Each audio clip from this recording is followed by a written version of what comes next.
Assalamualaikum and good morning everyone. Welcome to TPM X MYDroneTech Festival 2020 in conjunction with MDEC's Malaysia Tech Month 2020. I am Wan Muhammad Farhan, representing Malaysia Digital Economy Corporation or MDEC, and together with me hosting our session today is nama saya Muhammad Noor daripada selaku Timbalan Presiden MUDAS. MUDAS bermaksud Malaysia UAV Drone Activist Society. Terlebih dahulu kami ingin mengucapkan jutaan terima kasih kepada MDEC dan juga TPM kerana memberi kepercayaan kepada kami menjadi host yang mana kami bersiaran hari ini di tingkat 3 Diamond Mall USJ 1 Subang Jaya, iaitu pusat letahan MUDAS dan juga stand for all maker. Thank you, Cik Mano. So MDEC, for your information, is currently leading an initiative called MyDroneTech Ecosystem, which has been rolled out officially since early this year with the aim to accelerate the growth of Malaysia's drone technology industry and to drive the IR 4.0 adoption via drone technology. And for everyone's information, Technology Park Malaysia Corporation Sdn Bhd or TPM is mandated by MOSTI to provide support services, R&D capabilities to help stimulate the development and growth of industry clusters such as ICT, engineering, biotechnology, and green technology. And the objective of our event today is to promote Malaysia's drone tech ecosystem by advocating and sharing of local regulations, as well as showcasing local drone tech ecosystem initiatives, collaboration between various agencies in Malaysia, together with the drone tech industry players. MUDAS mewakili semua pengguna drone di Malaysia. We act as a conduit between government agencies like JUPEM, CAAM, and drone community in Malaysia. We also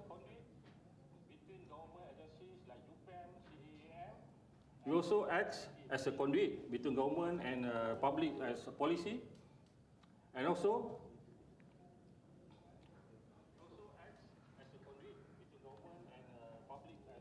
sebenarnya tanggungjawab dan kesedaran serta pengetahuan untuk mendapatkan dan pemerintahan drone di Malaysia adalah penting untuk penerbangan yang selamat, ya. Jadi oleh kerana itu, untuk menjayakan rancangan-rancangan tersebut, kami telah mengadakan beberapa siri penerangan di merata tempat, ya. Kami mengadakan talk show, forum-forum bersama-sama dengan rakan-rakan kami di mall dan di pelbagai-bagai avenue. And I think today we have various speakers and important topics that we will be sharing about. And a lot of people in the drone community, be it commercial players, hobbyists, universities, and investors, will be interested to know, especially on the regulation and requirements by our local authorities. So we have topics such as CAAM rules and regulations, SIRIM on drone certification, finding frequencies in relation to MCMC, and we will have a session sharing about JUPEM's US permit application, sharing session on Technology Park Malaysia's DroneZ Area 57, sharing on MDEC's Malaysia's drone tech ecosystem, and our final agenda will be on a panel session together with 3 panelists from Pulsar UAV, Terra Drone, as well as MUDAS. For your information, this November month, we are seeing a lot of webinars, events happening on digitalization and even in the drone ecosystem. And in early of this month, there was the Drone Innovator Network discussion with WEF, Commercial UAV show in the UK, and there will be an Amsterdam Drone Week happening in December. And from our side, we are also planning to host a local drone roundtable this coming Friday, as well as an ASEAN drone roundtable in this December. Okey, untuk mengusahakan kemajuan drone di Malaysia, kita telah bekerjasama dengan UPM, dengan agensi seperti Jabatan Pembangunan Kemahiran, Kementerian Sumber Manusia, dan lain-lain agensi. Antara kerjasama yang kita telah laksanakan di UPM ialah dengan terhasilnya sebuah drone yang menggunakan bahan daripada kenaf dan juga daun denas. Selain itu, kami juga telah bekerjasama dengan Jabatan Pengurusan Kemahiran untuk menghasilkan NOS Level 2 dan 3, iaitu satu standard kemahiran pekerjaan kebangsaan yang digunakan pakai sekarang ini oleh beberapa pusat latihan untuk melatih penerbang-penerbang drone supaya menjadi lebih kompeten dan cekap. Berikut adalah 10 prinsip utama untuk penerbangan yang selamat di Malaysia. Pertama, terbang tidak melebihi 400 kaki. Terbang dalam jangkauan pandangan. Airworthiness perlu dititik beratkan.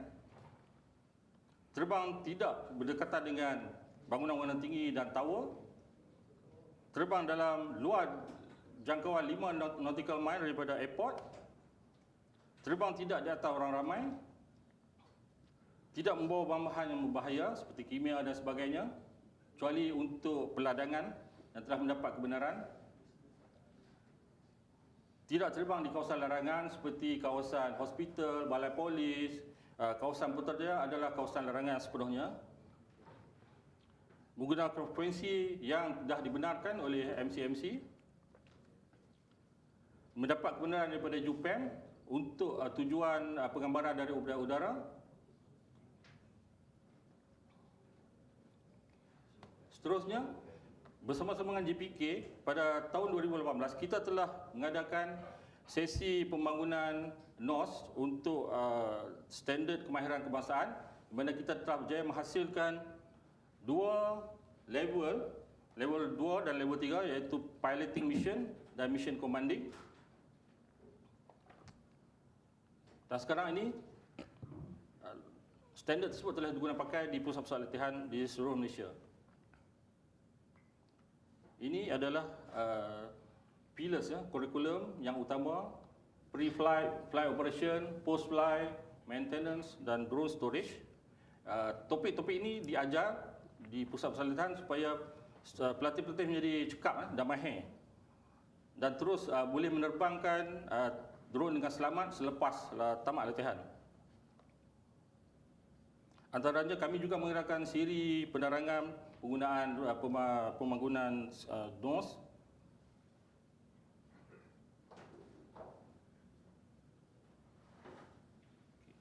Sekian, terima kasih. Alright, thank you so much, Encik Makno. And I think there's a lot of people in the industry that is currently working together in improving the drone ecosystem as a whole. And for your information, the regulators, especially in Malaysia, are currently really supportive and progressive in supporting the development of drone technology in Malaysia. And I think it shows that because as of 2020, Malaysia is currently ranked top 3 in ASEAN in terms of drone readiness index. So do keep your questions coming on YouTube comment page, and our team will notify us to highlight those questions to our panelists today, and or the committee will answer those queries directly on the comment section. So hit subscribe and wait for more interesting content from us today. So we'll go to our next session, and I'll introduce to you our first session for today, which will be talking about CAAM's regulation. So stay tuned, and we'll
Hello everyone, welcome back to TPM X MYDroneTech Festival.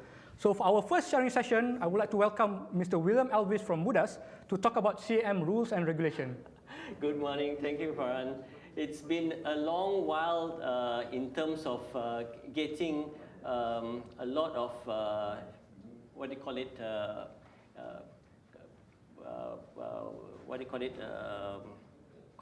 confidence, and also working with CAAM. We in MUDAS, we have been with CAAM even before that, DCA, since about 2015, and we have always advocated for the need for controls in the airspace, primarily because it is necessary. A lot of pilots come to us and always ask us, why do we need to be having a license or things like that? I normally say, when you go up and fly, you are flying amongst other drone pilots as well, and you have to have the necessary controls to be able to work well and fly well together. I want to take you through a batch of slides. It may be a little bit complicated, but it's quite necessary. We had a session most recently in July, actually, where CAAM actually forwarded us with some some directions towards drones, regulatory and regulations and regulatory requirements for the industry. And let's hop on to the slides here. I want to show you this one here. In terms of the global regulatory framework, we are, as you can see here, we have basically 3 stages that I always talk about. We have the global part, which is under ICAO, ESA, the European Union, and also with Malaysian part. We always follow the European system because we are Malaysian, we are Commonwealth system. We seem to have more on the following the ESA standards rather than the the FAA, the USA. So ICAO here, for the Chicago Convention, everyone is governed by this, and then it goes down to the to the purposes of all aviation activities that need to be everyone needs to adhere to. Another important organization that I want to point out is JARUS. JARUS is actually a very loose body of a lot of commercial and also regulatory partners around the world, and they actually come together to work towards drone rule making in the global environment. In fact, the rules are still very dynamic, and we shall see some points that I'd like to talk about. So in Malaysia, we are governed by the regulatory framework of the CAR 2016 publication, which actually CAAM looks after. And CAAM, as we know it, came out actually from DCA in the old days, and it was established in 2018, February 2018, where they actually became a privatized body in a way, which is actually they are an authority in itself. They're technically mandated by Parliament directly. All right. So in CAAM's agenda, it is very simple. It is all about airworthiness and flight operations. The safety of the airspace is actually paramount. And this is an old slide that I had during the DCA times. If you look at the aviation law in CR 2016, you have a lot of distance rules here, which I won't go into directly right now. And I have to put this point up here for there are a lot of penalties and enforcements that will be addressed if drone operators are not compliant. So in a way, we as drone operators, we have to be compliant, and that is very important. All right. So in July, we had Taklimat Hala 7 or directional policy on the rules of UAS in Malaysia. And the topics that were discussed was, we looked at the agenda here that came out on from CAAM, talked about the new CAAM UAS regulations, and also the importance of having a UTM, an unmanned aircraft system traffic management system. All right. So these are the parts and the responsibilities for all authorities. Like, for instance, the 5 components. E-registration is important.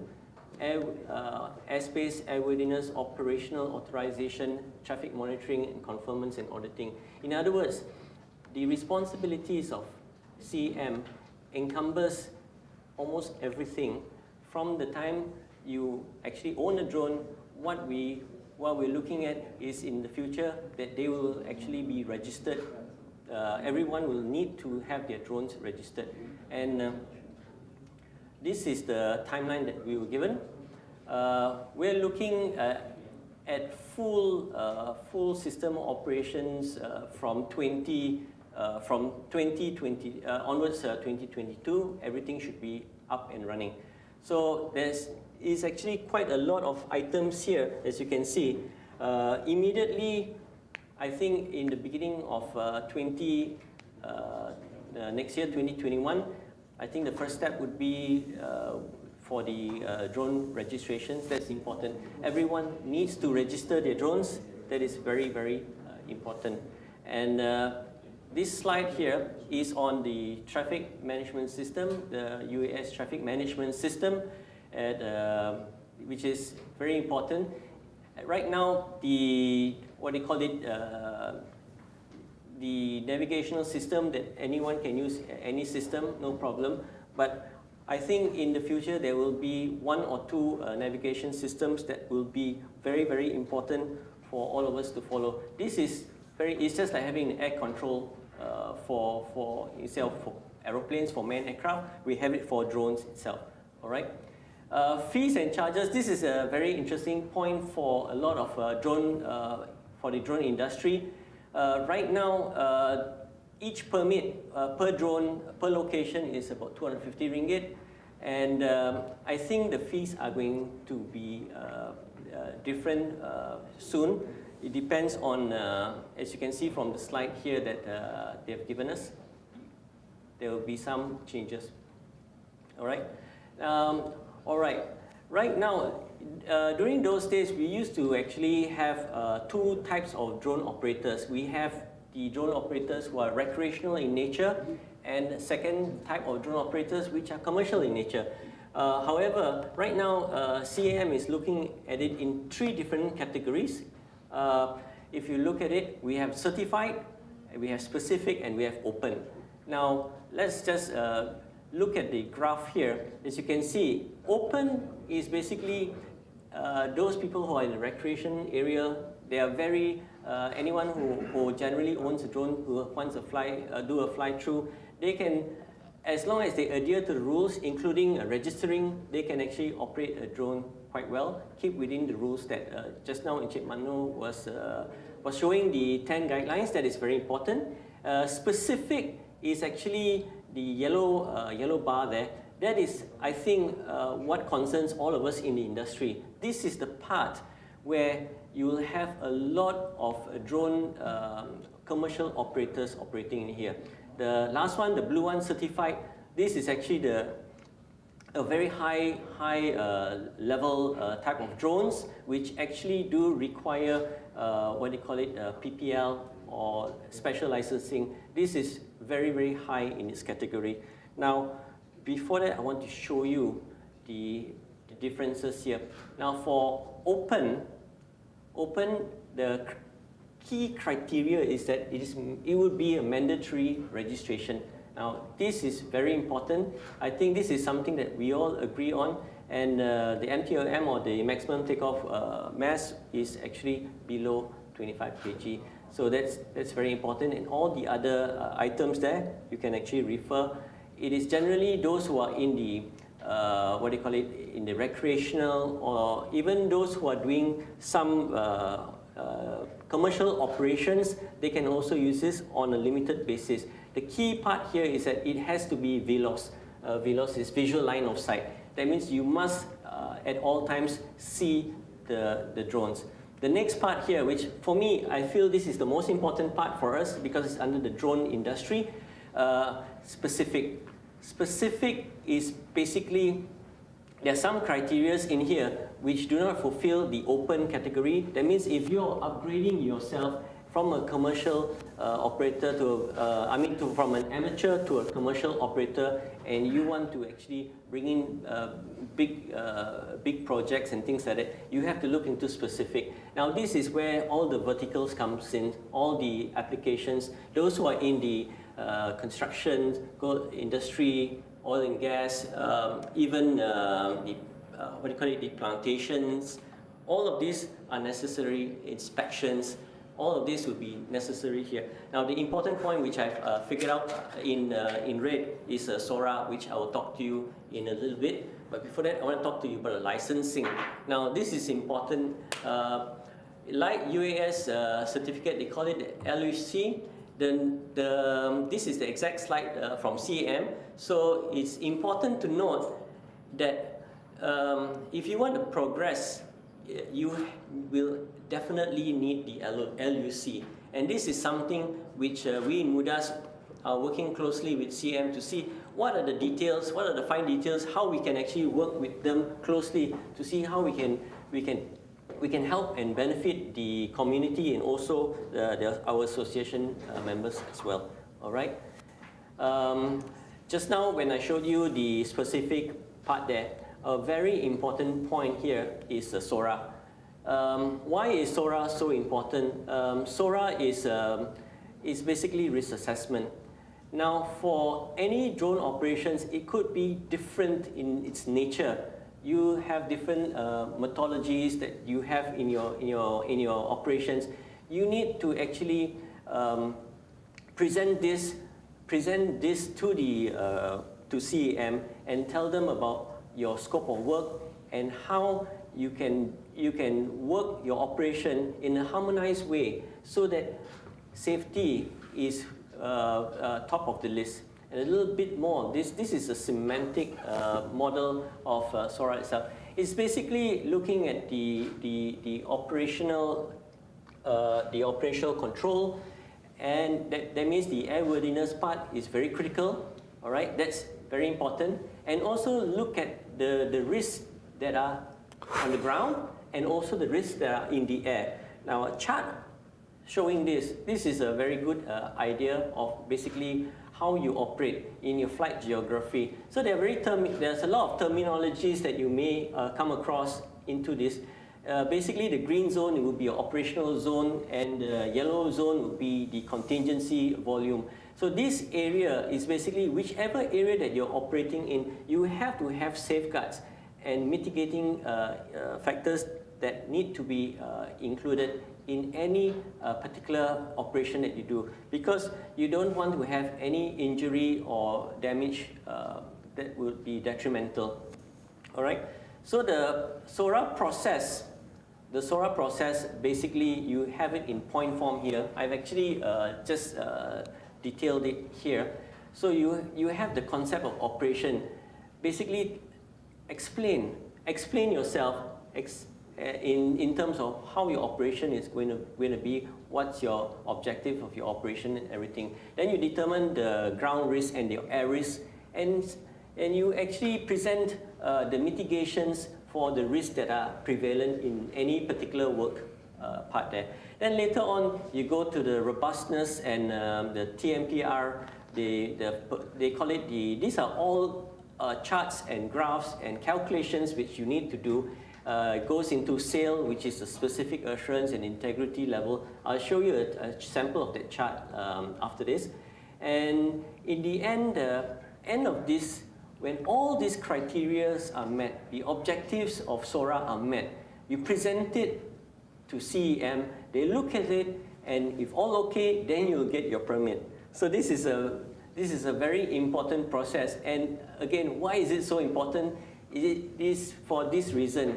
it is in every application for any aerial works that you do. This is actually a bit of the permit that you have to actually fill in. You can see all the criteria. So you have to fill this in, and you have to actually give a picture of what's happening. So it's very straightforward. And also, this area, you have 4 areas that you have blocked off. You have the green, what do you call it, the activity areas, and also the buffer areas that you put in through, and also the hazard, what do you call it, the blue zone is the boundary zone. So it looks something like that. So in other words, you have to go on a KMZ file using Google Earth and come up with something like this. I'll detail a little bit more Google Earth in my presentation with JUPEM afterwards. All right? So this is an idea of how the chart would look. And you have to quantify it in a way that is measurable. So this is very important. So the test of robustness would be the level of integrity, level of assurance. When we say level of assurance, it means that if you have whatever operations that you have and it's certified by a third party, even better, that increases your level of or your test for robustness. That's very important. So the last point, which is certified, I don't think I want to go much into it because that's really above our pay grade, but it's basically a full oversight by CAAM. That's very important. So this is a sum up of this. We will share all the slides online as well, and like to thank you all for this sharing. And we have any questions, Farhan? All right, thank you so much, William. So I think the sharing by William, I think, is very, very extensive. And I think it is something that is really, really important for the public to actually know what they're doing out there. And because at this point of time, there are over 200 commercial drone operators in Malaysia alone. And based on our figure, there could be like tens of thousands of drone hobbyists out there. Yes. So does this regulation applies to them as well? Yes, and can I just mention one thing? I think afterwards our Sarah will actually mention to you. The key point is whatever drones you buy, if you're running on commercial operations, make sure you have your MCMC sticker on it. That is very, very critical, very, very important.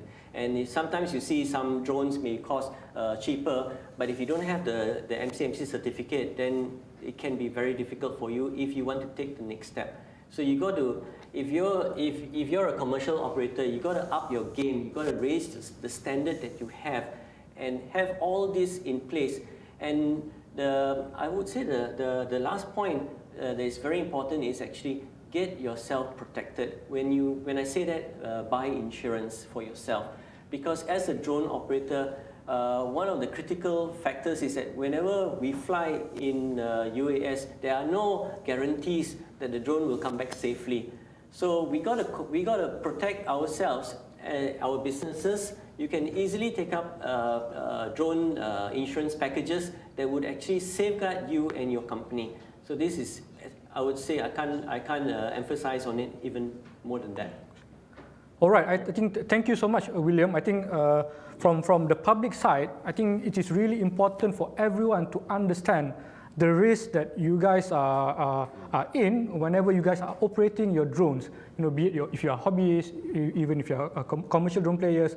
And out there at this point of time, there are a lot of training centers, such as MUDAS as well. Yes. You know, if they want to learn all those, how can MUDAS assist?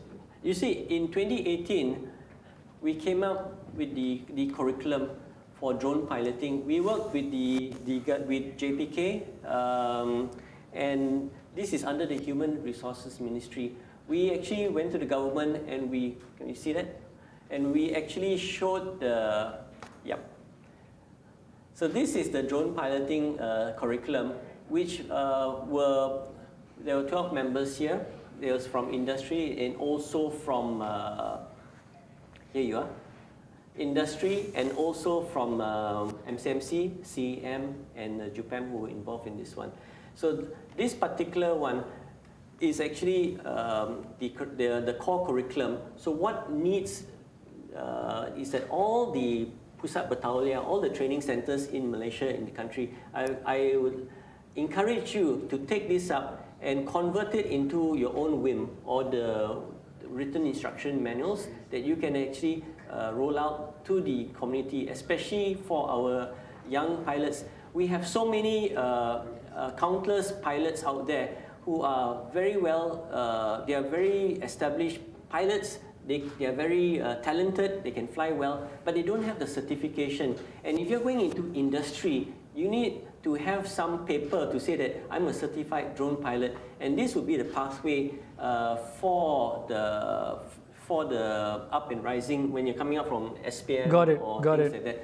So this is something, even if you're becoming any competency, like if you're becoming a chef or a cook or whatever, or going into any desired field, mechanical competency field, you still need to have some time, and this is equivalent to a diploma actually, the SKM2 and SKM3. All right, William, before we go to the next session, there's these two questions almost similar from our YouTube channel. Right. So from Headstream, Sinan Berhad, as well as Siddiq Rafi. So they're asking, how about current drone operator certificate that we already have can convert to LUC?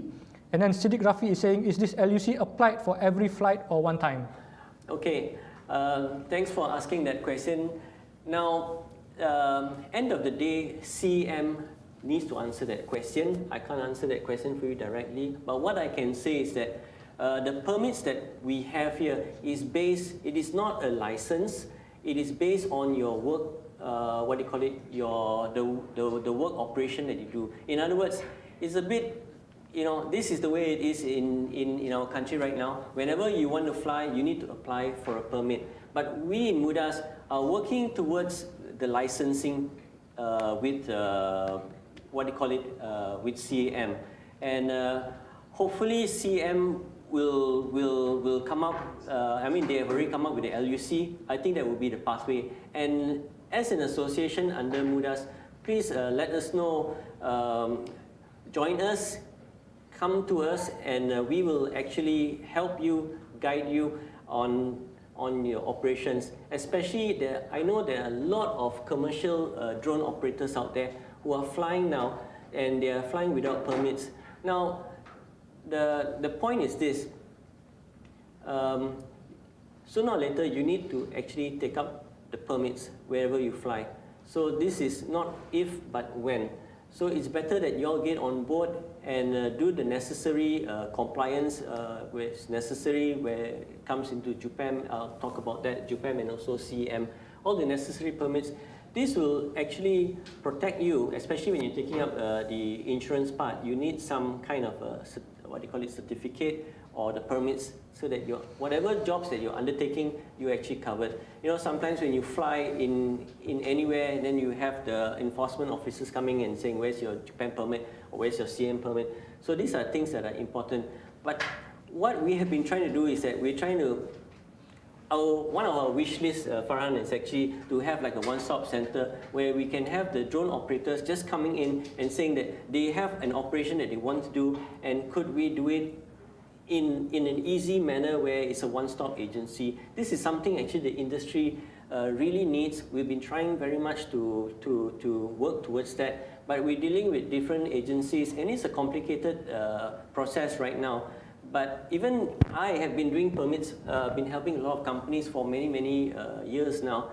It is a complicated process. If I'm saying it's complicated, how would it be for a typical drone operator? It is extremely complicated. Understood. But I think moving forward, as I've mentioned earlier, because based on the latest announcement by CAAM as the lead agency for drone US moving forward, I think they have been really progressive and supporting the industry by announcing the phases implementation and adaptation of the EASA's regulation.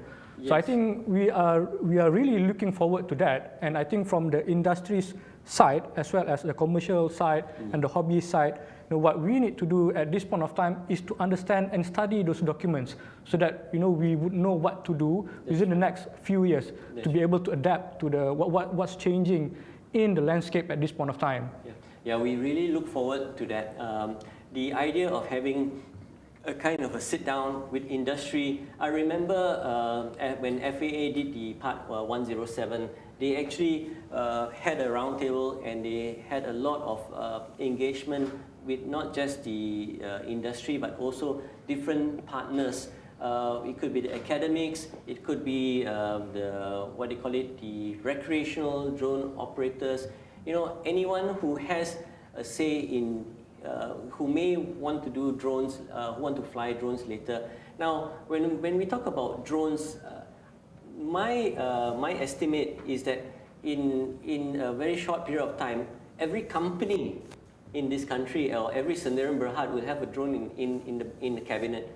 That is how important drones are to us. And exactly. the types of applications, the verticals that you use, it's uncanny. You have so many types of drones right now for different purposes. I'm just waiting to see roof inspections. I mean, that's something that is actually very popular in the States and also in the UK, where you have a small drone operator just engaging his services to homeowners to fly and inspect their roofs. So this actually cuts out a lot of hazards for the workmen to actually go up, and of course the homeowner will be able to have a look at his roof and not just listen to a third-party contractor. Exactly, William. And I think moving forward in this industry, you know, whoever wants to come into the industry and learn, you know, you can come forward and meet us in MDEC or go meet MUDAS or whoever, or even you can go to TPM, because there are companies currently in TPM that does drone services and drone technology development. So do come to the agencies, do come to the associations, do go to the companies before you go into the business to understand what are the requirements, what are the risks, what are the things that you need to know, you need to do before you go into the market. I think that's the best way for everyone to go into the industry. Definitely. You need to, number one, look at the safety aspect. Safety is very important. Safety is very important. Whatever you do, a lot of photography companies actually, they are actually going into drones as well, flying drones. Like talking about wedding, a lot of wedding photographers who actually have their own Phantom 4s, they go up, or the Mavericks, they go up and they take. Now, you must understand that every time you fly, technically you do need a permit to fly. A lot of people say, oh, I'm just flying for this purpose, that purpose and everything. Now, the reason why everyone needs a permit to fly is basically CAAM really needs to know who is flying where. And end of the day, we don't want any collisions, especially between unmanned aircraft and manned aircraft. We have a rule, and the golden rule is that stay below 400 feet, do not go higher, do not go into areas that you're not supposed to. I must emphasize areas like KLCC. This is actually under Sasaran Penting, under CGSO. So that area is a restricted area as much as areas in Putrajaya is also a restricted area. You can't just go in and fly drones simply. So you need to take the number of precautions, and you need to be aware, because there are a lot of risks involved. There are a lot of risks involved, and you got to adhere to the requirements and be compliant. And once you're compliant, the harmonization of a drone operator, if that's where you want to be, it's so important.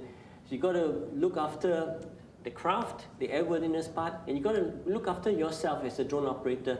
You have to upskill yourself, and you have to see what are the things that you need to do to be able to advance. So that's very, very straightforward. I look forward to any emails that do come in. I think we'll post our emails, so you can email to Farhan as well, and we will continue this discussion.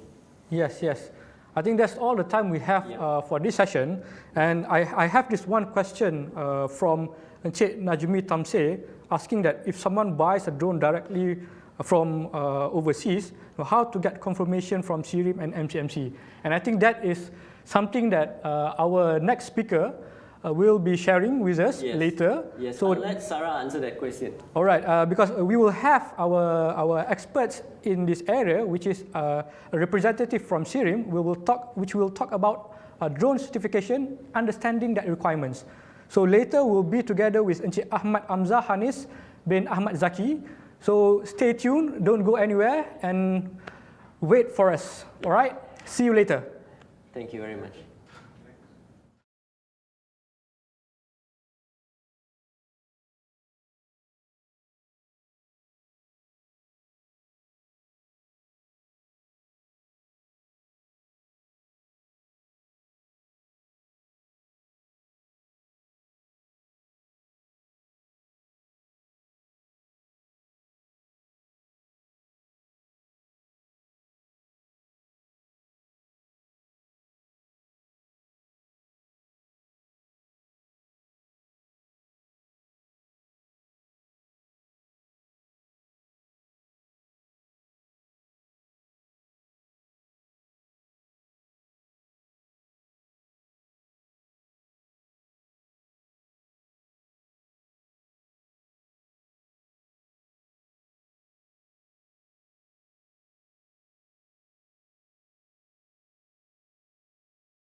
Assalamualaikum and good morning and welcome back to TPM X MYDroneTech Festival 2020.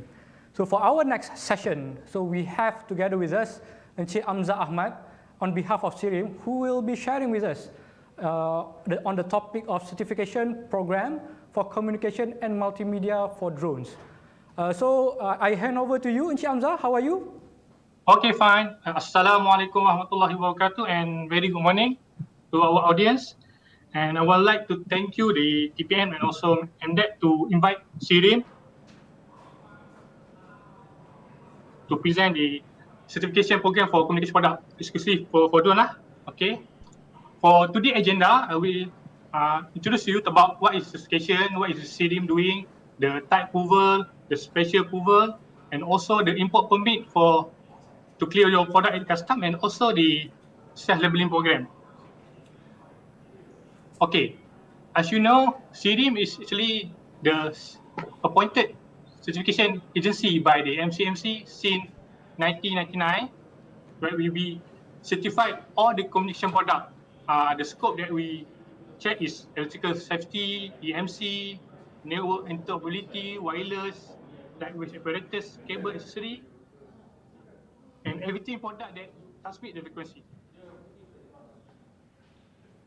Okay, this is an example of the communication product that has been certified by SIRIM, such as telephone, mobile phone, satellite modem, facsimile machine, and a lot of the wireless products, such as the Bluetooth.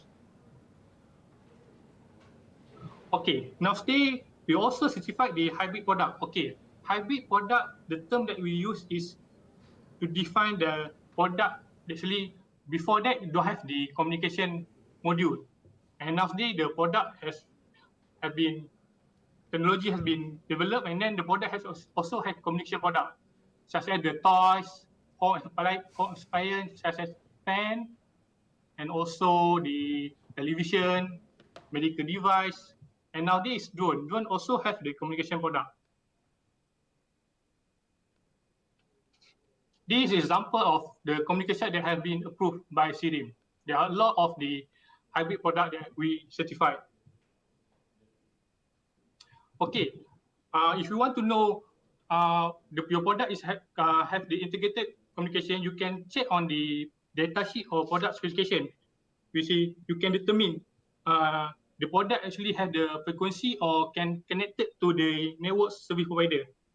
If you check it, it's like actually this drone is operating at 2.4 gigahertz or 5.7 gigahertz, and it shows this product required to have the certification from SIRIM. Okay, for the certification method, we have two types of certification method. First is type approval, we call it type approval, and second is special approval. Both of them is we certified according to model and brand. For a type approval, okay, the objective for certification is to ensure the compliance of the product according to MCMC technical code and specification, because their technical code have been published by the MCMC that we follow it.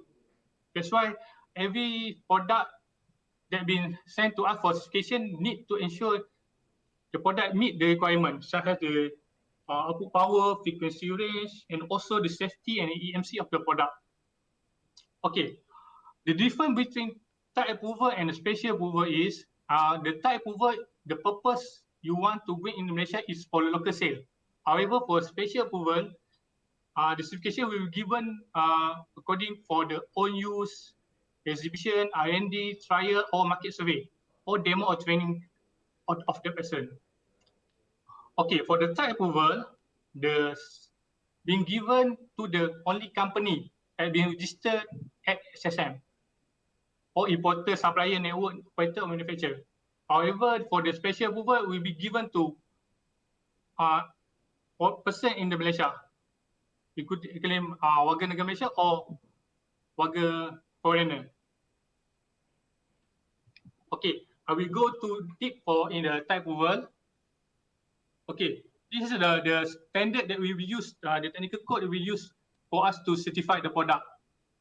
They have a lot of the standard. For example, for the drone, Stanley, if you use 2.4 gigahertz, we will certify your product according to the first standard MCMC MSSB TCT007. That's why it's for the short range device. Mostly, if you do not know the what kind of product, you can just send to us product specification, and then we will give the advice according to the product specification. Okay, we go to the certification process flow. First of all, if the company want to do the type approval, they require to have the login ID in e-com, because everything that we do right now is online. Submission document is online, payment can be done online. Okay, for the certification process,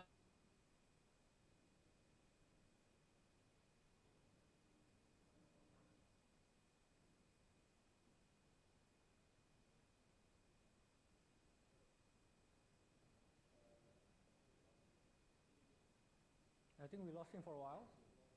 So we'll try to check and get him back. Hold on. I think we lost him for a while there. So I think we'll try to get him back online. So I'll try to see questions by the members on the YouTube channel. So keep your questions coming in. And if some of the questions we are able to get SIRIM to Encik Hamzah to answer directly, we will try to get him to do that. However, I will also get our MUDAS members in the YouTube channel to try to respond to you guys immediately and directly to assist you in answering some of your questions there. All right? All right, I think we'll go for a short break. Hold on, and we'll be back.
to TPM and MYDroneTech Festival 2020. We highly apologize for the technical disruption a little bit over there. And we are now together with Encik Hamzah Ahmad from SIRIM, which will be sharing with us directly from his home. And coincidentally, there's some hiccups happening at his home right now. However, his dedication shows that now he is currently online with us via his mobile phone, sharing the deck directly from his phone to get directly from his house. Are you okay, Cik Hamzah? Okay, can you see the slide? Yes, yes, we can see the slides right now. Can the audience see the slide now? All right. So for the audience out there, it's okay. After the session has ended, at the end of the day, we will provide the deck for you guys as well. And if you have further questions, you can get in touch directly with Encik Hamzah and his team, or you can also funnel that questions directly to MUDAS or the team in MDEC, so that we can convey that message to the team in SIRIM, and we'll try to help you sort whatever question that you have from your side. Okay? Okay, let's go back to Encik Hamzah. Okay, sorry guys for the disruption. Okay, we go to the certification process. Okay, basically, the first, you need to have the login ID in ECOM. After you have the login ID in ECOM, you can go to the submission. For if you want to do the type approval, first of all, you need to register the lab first, because the lab, we need to know is the accredited lab or not. And then you register the status report. And after that, you will upload all the documentation about the model you want to apply, the drone. For the type approval application, you need to upload the product specification, user manual, brand declaration. After the submission has been done, and then we will check your application, and then you can import for the sample, which means you can apply the import permit. Import permit you can apply at the e-permit Daganet, which basically you also have to have the login ID. After you import the sample, and then you can give the sample to us, or you can just submit the photo of the sample. And then after we do the evaluation and the product is actually can meet the requirement, and then we issue the certificate of conformity. And after that, you get the type approval certificate of conformity, and then you need to do the self-labeling registration. You need to get the ID, because each product have to have the indication that the product has been certified, the MCMC label. That's why you need to do the self-labeling registration. After the self-labeling registration is complete, you can go to the import permit application to do the import permit for the custom clearance to do for the local sale one, or if you want to import a lot of the unit, and then you do the custom clearance, and then this is the end. Okay, this one is the certification fee. For the type approval fee, basically we will charge you the processing fee and the registration, 150, and also the evaluation fee, 100 ringgit per band. And then if you do not know about this, and then you just email to us, and then we'll get back to you the information of the fee. For the MCMC labels application, the self-labeling ID is 100 ringgit per year, and also for the product registration is 15 cents for IMEI, and serial number is 15 cents. This is an example of the certificate of conformity that the company will get. You can use the approval number to get the import permit and do the next process. Okay, this one is for the special approval. The special approval is quite simple, because the special approval is the purpose is for the personal, company, training, research development, exhibition, demo, and marketing, or trial. If you want to, okay, they have a limit on the quantity that you import. For example, for the person is 3 unit, company 3 unit, and then the maximum for the person to import the product is 12 unit per year, according to that model. Okay, we go to the special approval process flow. The process flow for the special approval is quite simple. Hello? Hello? Can you put your phone on landscape? Landscape. Okay, can you see? Hold on.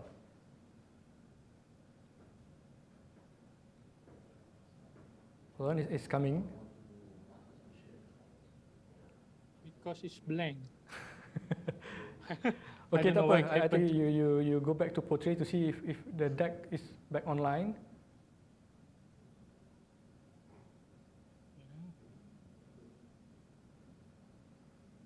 All right. We can see the deck clearly.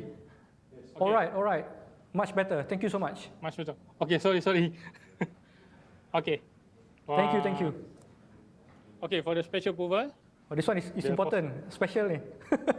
Okay, the special approval, because the special approval, mostly the drone company and the personnel, they're using the special approval to do the certification. Yes. Because some of the, for the special approval application, the same documentation is need, but less, because you just need to provide the product spec, you need to provide the coffee, the information invoice, or if you import for purpose for training, R&D or demo, you need to provide the supporting letter from the organizer. And then you need to register the trust report. After that, you do the payment, and then you can do the import permit custom clearance, because we will issue the, you need to apply the import permit. And then after that, you can clear your product at the custom. Okay, basically the special approval time limit is 2 working days. For the import permit is within 24 hours. I forgot to mention the type approval time limit is 5 working days. It's just very short, and you can get your certificate within 1 month. Chianza, before you go forward, based on this special approval process flow, right? So on a daily basis or on a monthly basis, how many applications do you receive from your side? A lot, I think about 1 month, about 1,000 application. So I think 1,000.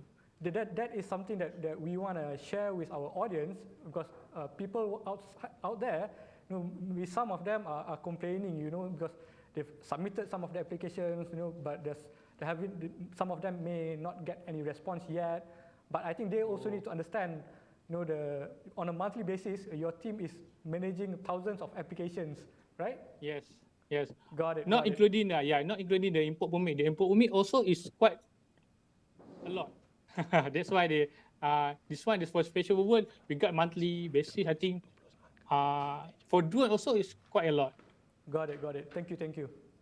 Okay, for the special approval fee is quite less than the type approval one, because this one is for the one time only. For the company internal use is 100 ringgit. This fee is not included the SST. 100 ringgit, 1 to 3 unit. If he import additional 4 unit, and then we will need to add the 300 ringgit per batch. For individual, it's quite less, because if you import the certified product, it means that, for example, the person is importing the DJI drone that has been certified in Malaysia, we only charge them 20 ringgit. If the product is not certified in Malaysia yet, and we will charge the person is 40 ringgit. Like I said, the limit for the person can import is 12 unit only per year. So, and then for the train, the processes of this can be done online. Yeah, everything can be done online. If you do not know, you just email to us. At the end of the session, I will give the email and also the contact for you to contact us. Got it.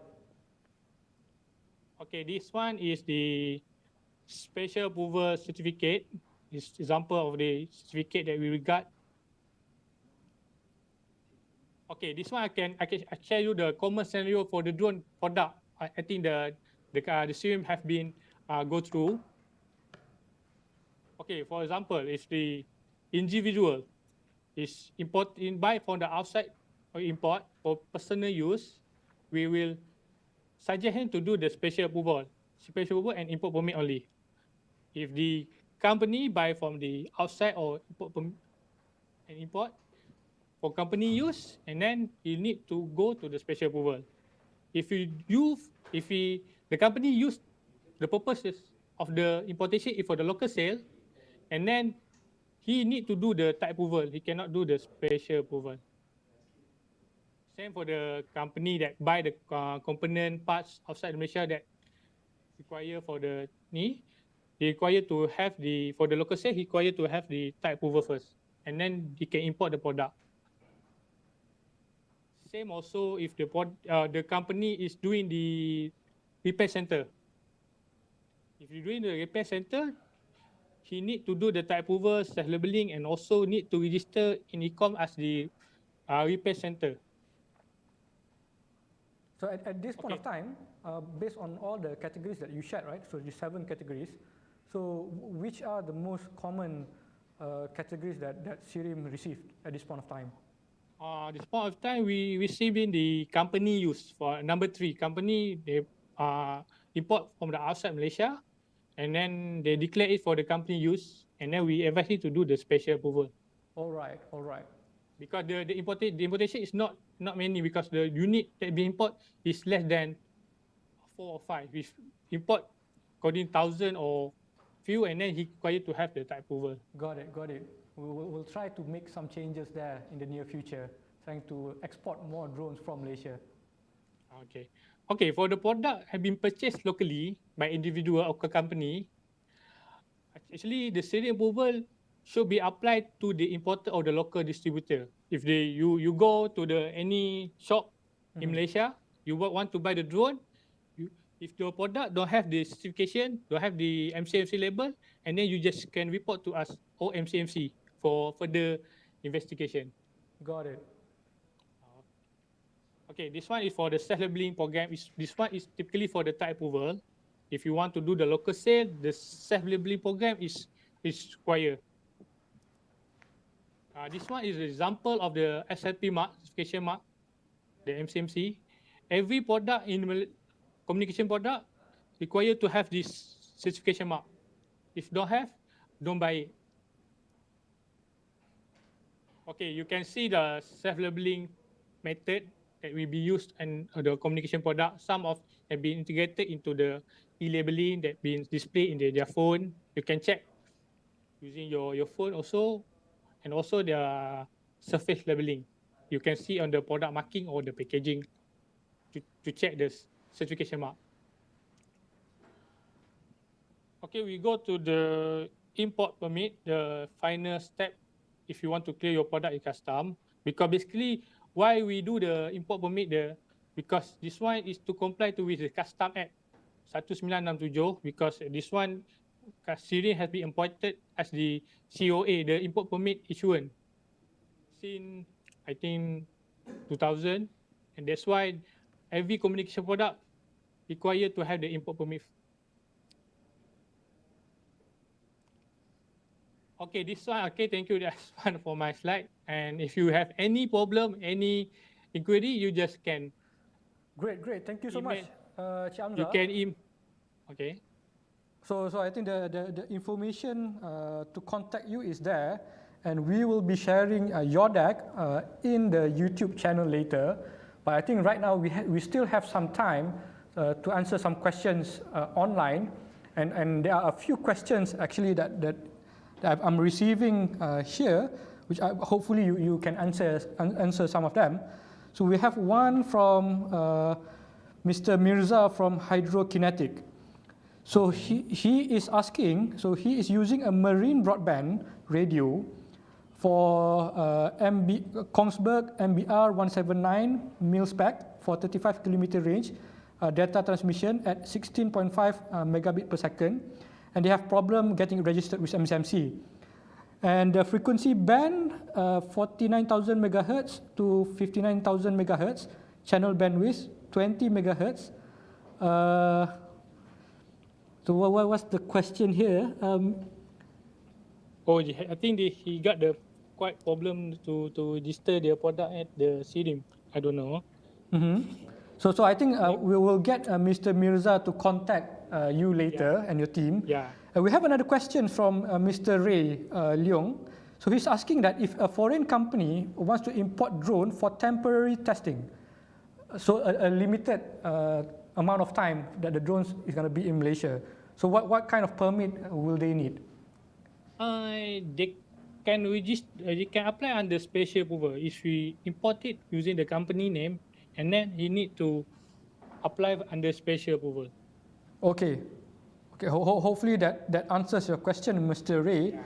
If not, I think you can further get in touch with SIRIM team at the number there. So that 019-717-2627 is SIRIM's hotline. WhatsApp. Yeah, SIRIM WhatsApp. SIRIM You can WhatsApp. just WhatsApp. SIRIM WhatsApp hotline. So I don't know if people know that information. So after this, everyone can go flood their WhatsApp link there and number to ask all the questions. Okay. We have another questions from Mr. Sadiq Rafi. So he's asking, how is drone purchased locally without MCMC label beyond reporting? So they're asking, what's the penalty for, I think, owning as well as selling drones that doesn't have these MCMC stickers? Okay, the penalty has been given actually 100,000 ringgit for the company or 5 years of jail. I forgot it. Sorry, because I not prepared on the penalty one. Because for the company, if you possess the illegal product, the penalty one is 100,000 or 50,000 per thousand. If you got guilty, mempunyai the illegal product. Got it. So, dipenjarakan, I think 5 years maximum. Okay, I think before we share the slide back to the audience, maybe we'll add one slide on the penalties that the public will face or the commercial operators will face if they are found to be operating with drones that doesn't have those certifications, or companies who are selling drones without those certifications. So I think this is something that is really important to be complied with. And I think as mentioned just now by Cik Hamzah, how many team do you have, Cik Hamzah, going through these thousands of applications every month? Okay, we got 45 staff doing the certification, the type approval, special approval, import permit. All over Malaysia? No, our office is Shah Alam, okay. Our HQ.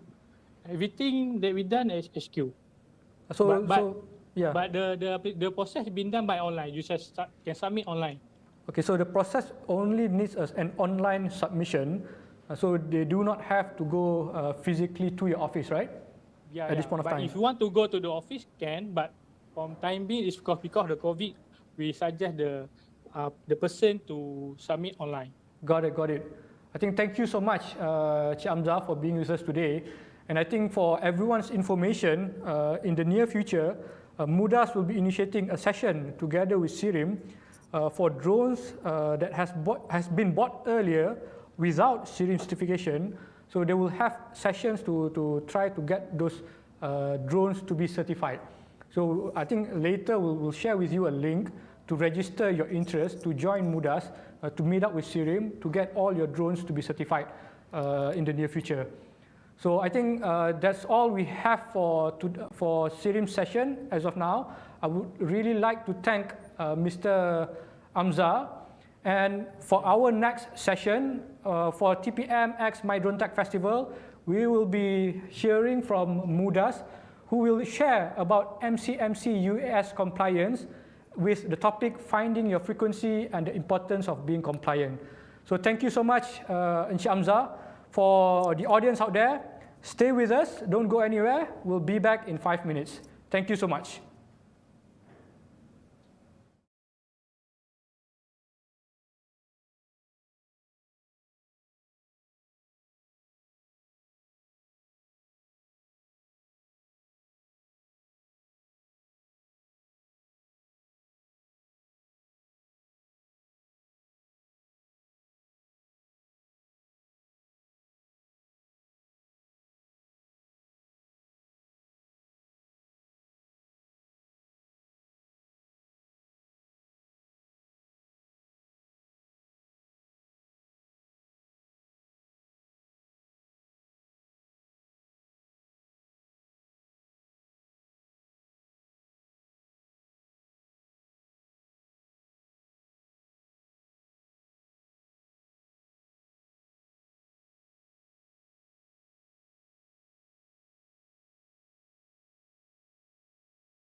Communication and Multimedia Commission.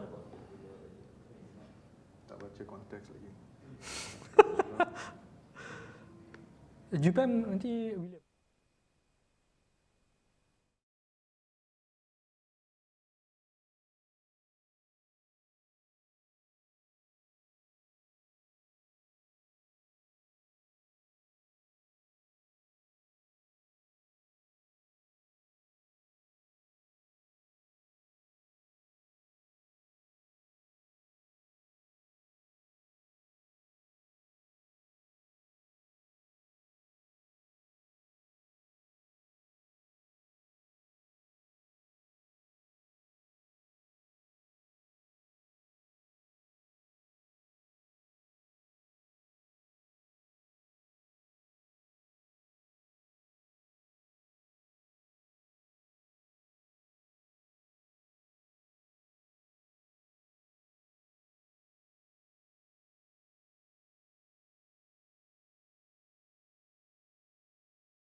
Assalamualaikum and welcome back to TPM X MYDroneTech Festival 2020.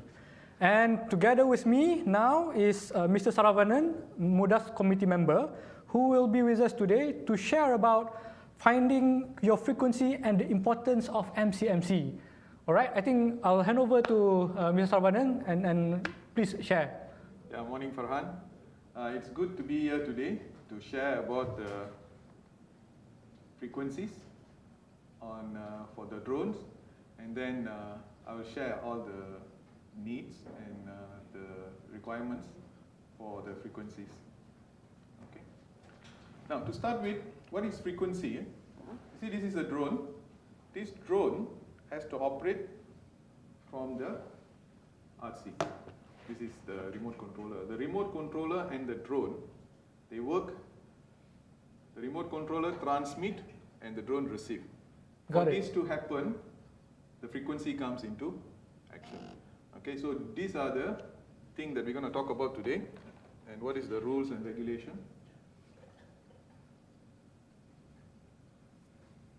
Okay, so radio frequency. So the one who's in charge of the frequency is Malaysian Communication and Multimedia Commission, MCMC. Everyone knows about it. What do? Is they come up with regulations for all the frequencies that are being used in Malaysia. Not only for drone, for your handphone, and for any wireless devices that's being used, they will be using they come up with the act. And they are also not just looking at the frequency, they are also using at the power that the frequency is emitting and receiving. Okay? Now, to move forward, so they will advise when the new, like 5G is coming in, they also will advise the entire agencies, they will come up with rules and regulation, what kind of what kind of frequency can be used. It's very important that the drone is also moving to 5G, so we are looking forward for MCMC's new finding. So what are the frequencies that are being used for drones or approved for drones? Okay, so I will talk about that now. For the radio frequency that has been approved for drones are 433 to 435. That is the lowest frequency that can be used. But the power that they give for that is 100 milliwatt. Okay? Then the next one that is commonly being used is 2400 to 2500.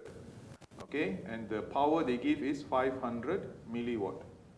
And the next one is 5725 to 5800. Okay? So these are the three frequencies that we can use for any drones in Malaysia. So if you talk about these frequencies, when you are talking about a DJI drone, it's very well, everyone is using DJI drones. So DJI drone comes with two frequencies, 2400 and 5800.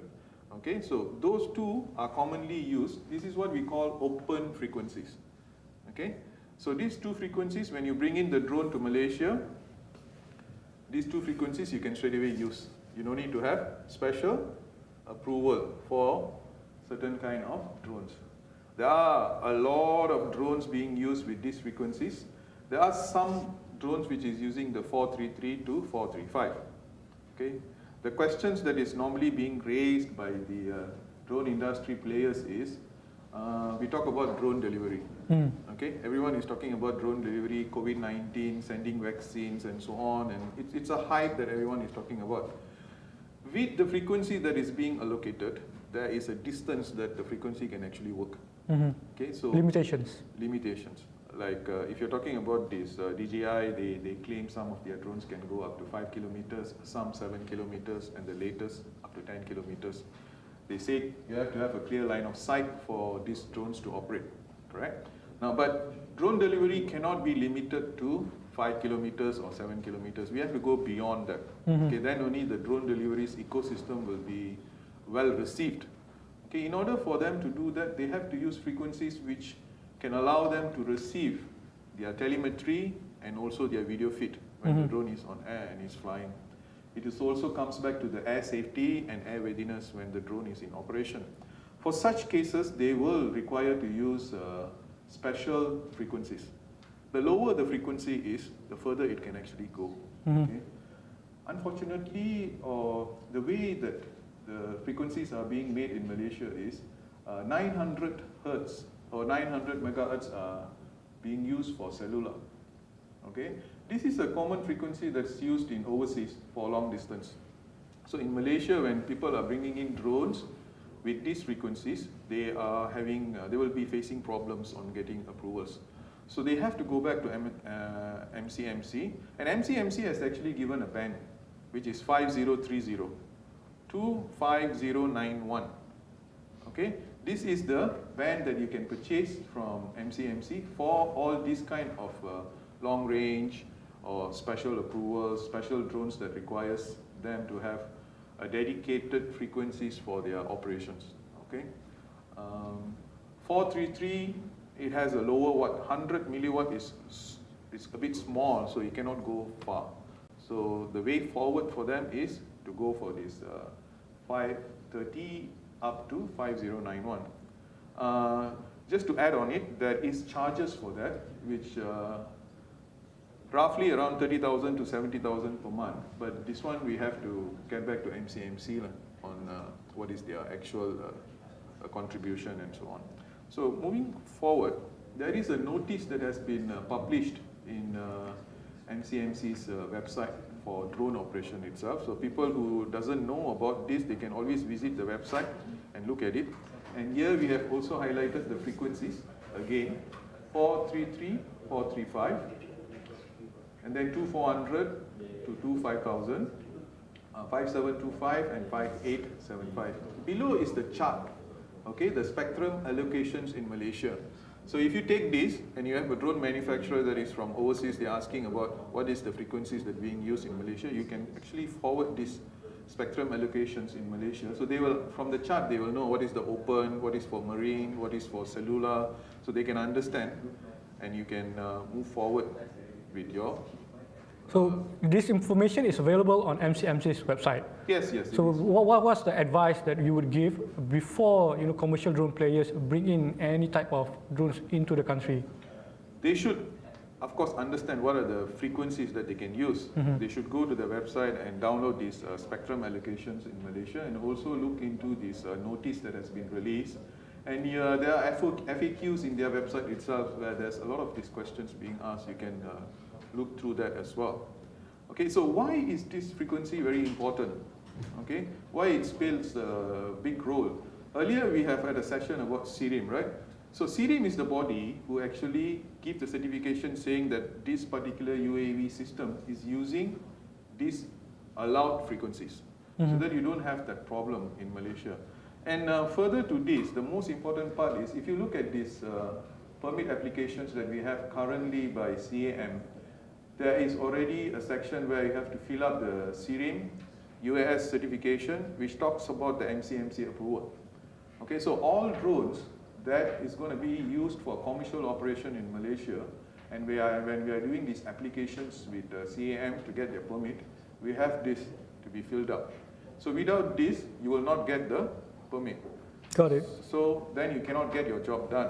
It's a delay and everything. So prior to engaging into a job, it is very vital that the drone operator companies understand the frequencies that is allowed and follow the rules and regulations. And if they need special frequencies for their operations, then they have to make the applications. There are companies in Malaysia who has already obtained such permits, okay, and they are doing long range successfully after they have gone through a long, lengthy process, and they have got it, and it is flying now in Malaysia using 5,030 frequencies. So this is a commercial drone application and services. So what's the difference between the drones that is commercially used and the band usage compared to the military ones? Okay, so of course in every country, like police, they use, if I'm not mistaken, is 144. They have special low frequencies that they use, which is given by the MCMC for the defense and the policing of the country. They have low frequencies which allow them to fly further.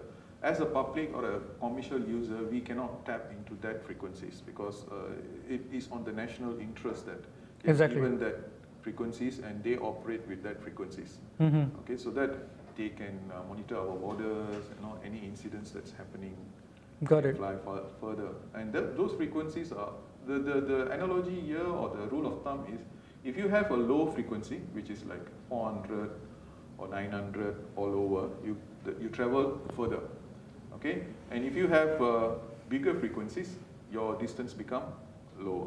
Got it. Got it. Okay. There's one question that comes to mind, because so every country usually has different regulations. In different countries, right? So for drone operators in Malaysia, building their own drones using certain band and frequencies, or bringing in drones from overseas to be operated in Malaysia or regionally, how does that work, across regions? Okay, so from my understanding in the industry for the last 5 years and selling drones as well, the most of the drones that is coming from China or other regions, they always use these low frequencies, which is 900 and below, or 500 and 400. Okay, so they use those kind of frequencies. So when we are building drones in our country and selling it outside, so first the manufacturers should understand their target market.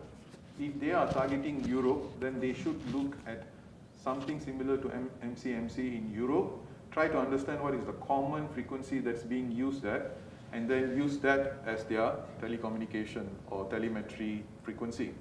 And they should get VTX, video transmitters and receiver for both data and video, which has a CE and FCC approval, so that when they are exporting it out from Malaysia to there, it is easy for them to use it following the standards. And SIRIM can play a role where they certify the drones that is being made in Malaysia is following these standards. And SIRIM is also a world-renowned certification body. Got it.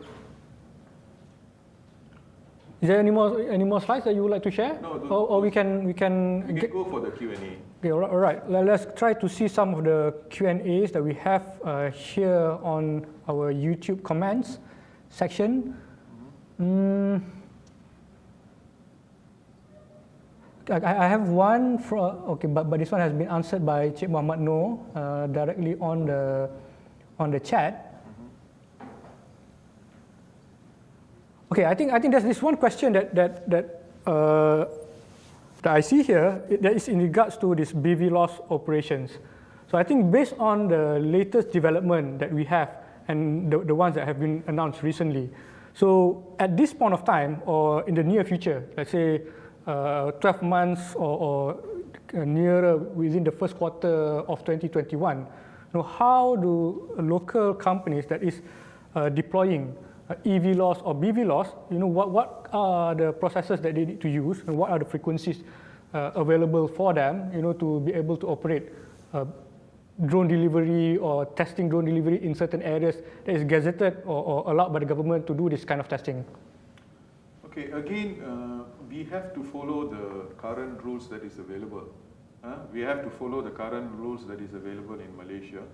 And CAAM's rules already stipulate, and MCMC has already been stipulated because CAAM is following what MCMC has gazetted. And currently, our frequencies that is allowed is still 2400, 25800, and 433.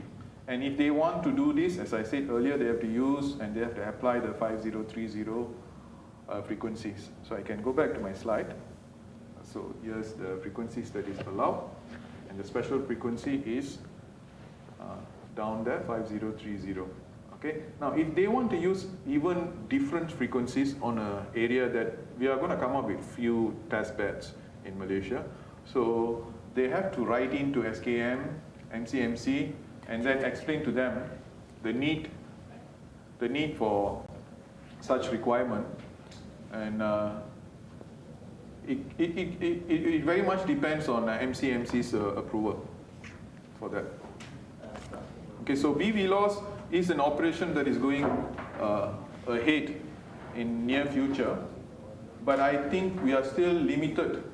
There will be a problem with the frequencies that we have currently available for us to achieve the full potential of BV loss operation.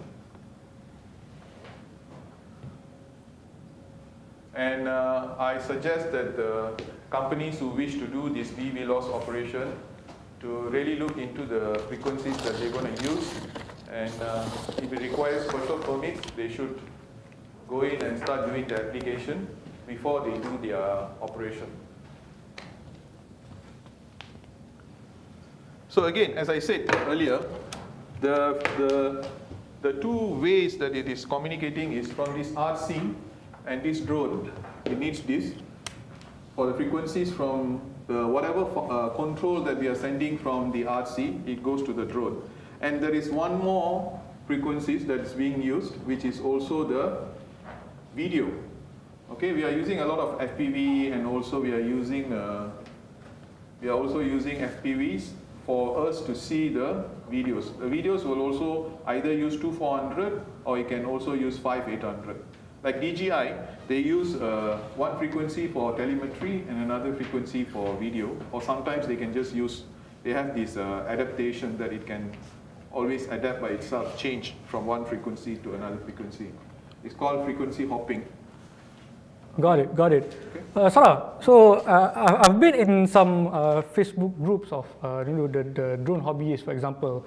So I've seen people trying to extend the frequency range of their drones, off-the-shelf drones.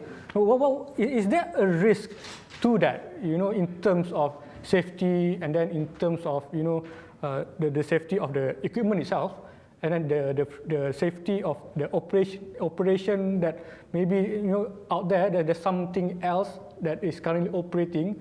Can you share a little bit? What's the consequences of that? Okay, these guys they are risk takers. I mean, yes, you have an equipment which can fly. For example, if you are using a Mavic series or Mavic Mini or any DJI products that they are using, or their own products, they know that this frequency can only go up to 3 kilometers. There are some people who's doing it for job because they want to have a better gain. They put extra accessories like antennas and also boosters, we call it. It boosts the signal. Like FPV, they like to have directional boosters onto their goggles itself so that they get better fit. But FPV for a racing drone do not have much challenge because it's very short time and within a certain areas. But if you're using a drone which is flying on an open space with these boosters, there are two potential possibilities that can happen. One, it can fly away when you already reach a range where you cannot get the control back or any feedbacks from the RC. Okay, another one, when it flies away, it will fall onto some people. That is why if you look at our Magno's earlier first session where he's talking about the 10 rules of flying, you must always maintain visual line of sight. So these drones that is commercially available is already set into that you can visually see the drones with the range that it can go. When you extend it, it becomes the operation that you cannot see the drone. When you don't see the drone, you're only depending on the video that you get from the FPV screen. If you lose that, then they become panic. They don't know how to react to it. Then that is where the problem starts. So what's the penalty in terms of regulation on that specific part? That falls back to MCMC's, CAAM's penalties for operating drones without certifications and so on. Got it. So I think for the people out there, I think in Malaysia at this point of time, we are one of the region's biggest importers of drones in ASEAN, and it's going to keep on growing within the next 5 years. So I think everyone has the responsibility to be able to follow whatever regulation that is there, to ensure that the safety, not just from your side, when you are operating up there, there are risks, in terms of other operations in the air, as well as the environmental safety that you need to take care of, right? Yeah, I also would like to advise these importers of the drones to also make sure that the drones that they are importing into Malaysia, they get the import permits straight away, so that the persons who's buying these drones, not every person who's buying a drone knows about these frequencies and so on, because it is readily available in the market. So I just go and buy. As a consumer, they will think like, okay, as far as I'm concerned, this drone is already in Malaysia, it already passed through all the certification, and I can fly it. Okay, there are a consumer market which is like that, who's not very much onto commercial, but they just buy the drone and use. So it is very important that the persons who are bringing in the drones from overseas, they follow the frequencies that is allowed and also get the import permit together, so that the one who buys and they want to get the permit from CAAM, it makes their life easier. Okay. I think we've got few questions from the YouTube channel. I think let's try to see if some of this makes sense to the topic that we are discussing today.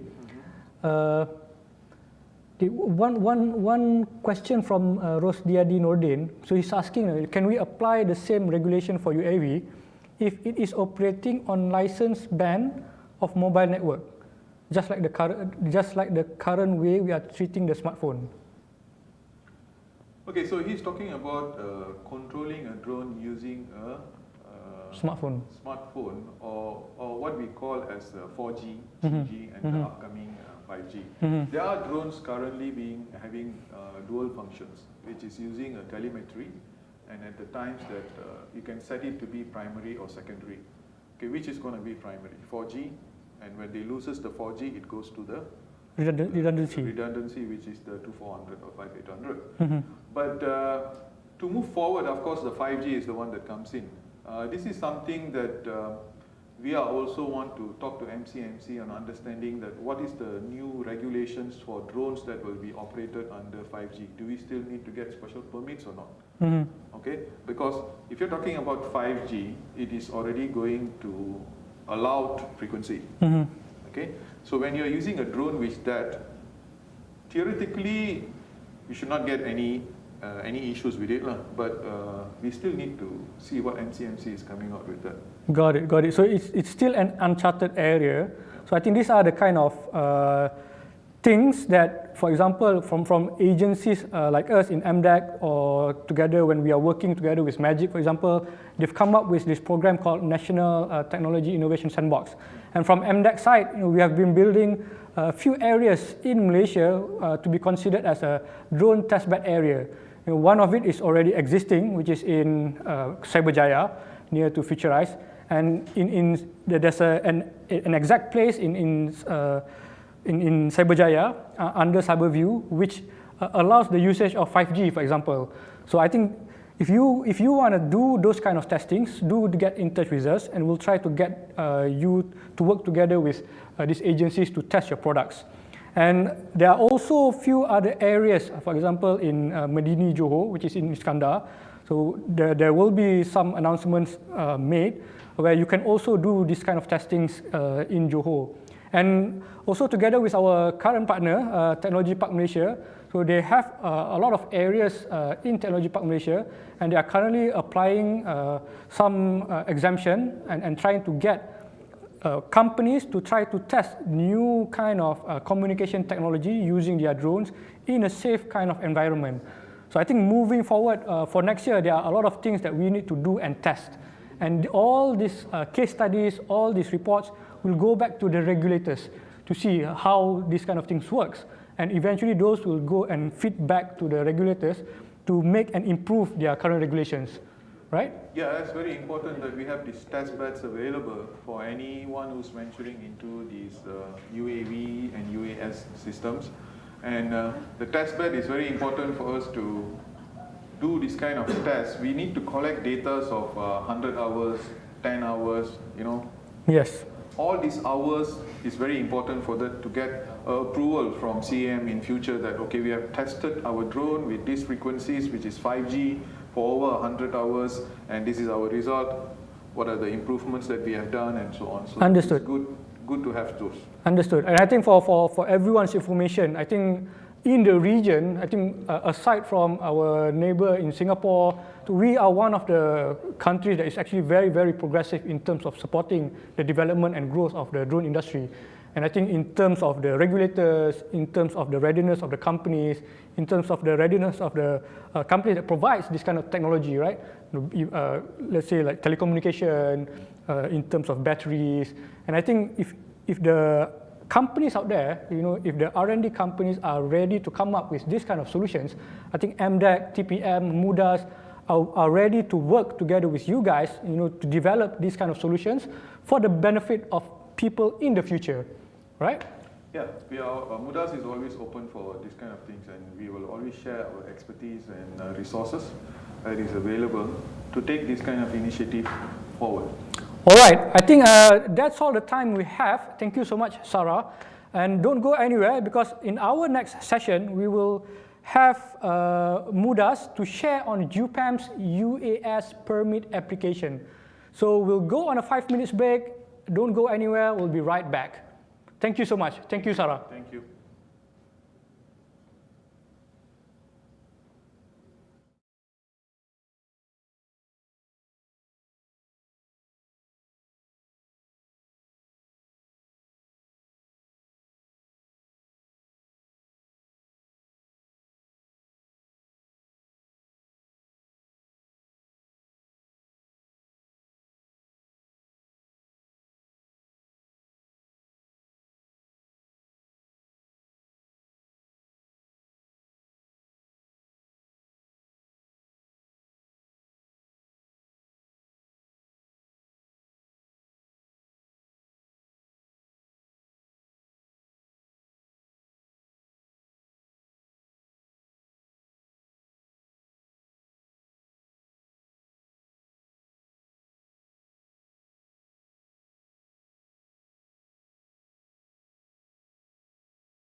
Assalamualaikum and welcome back. Good afternoon, everyone.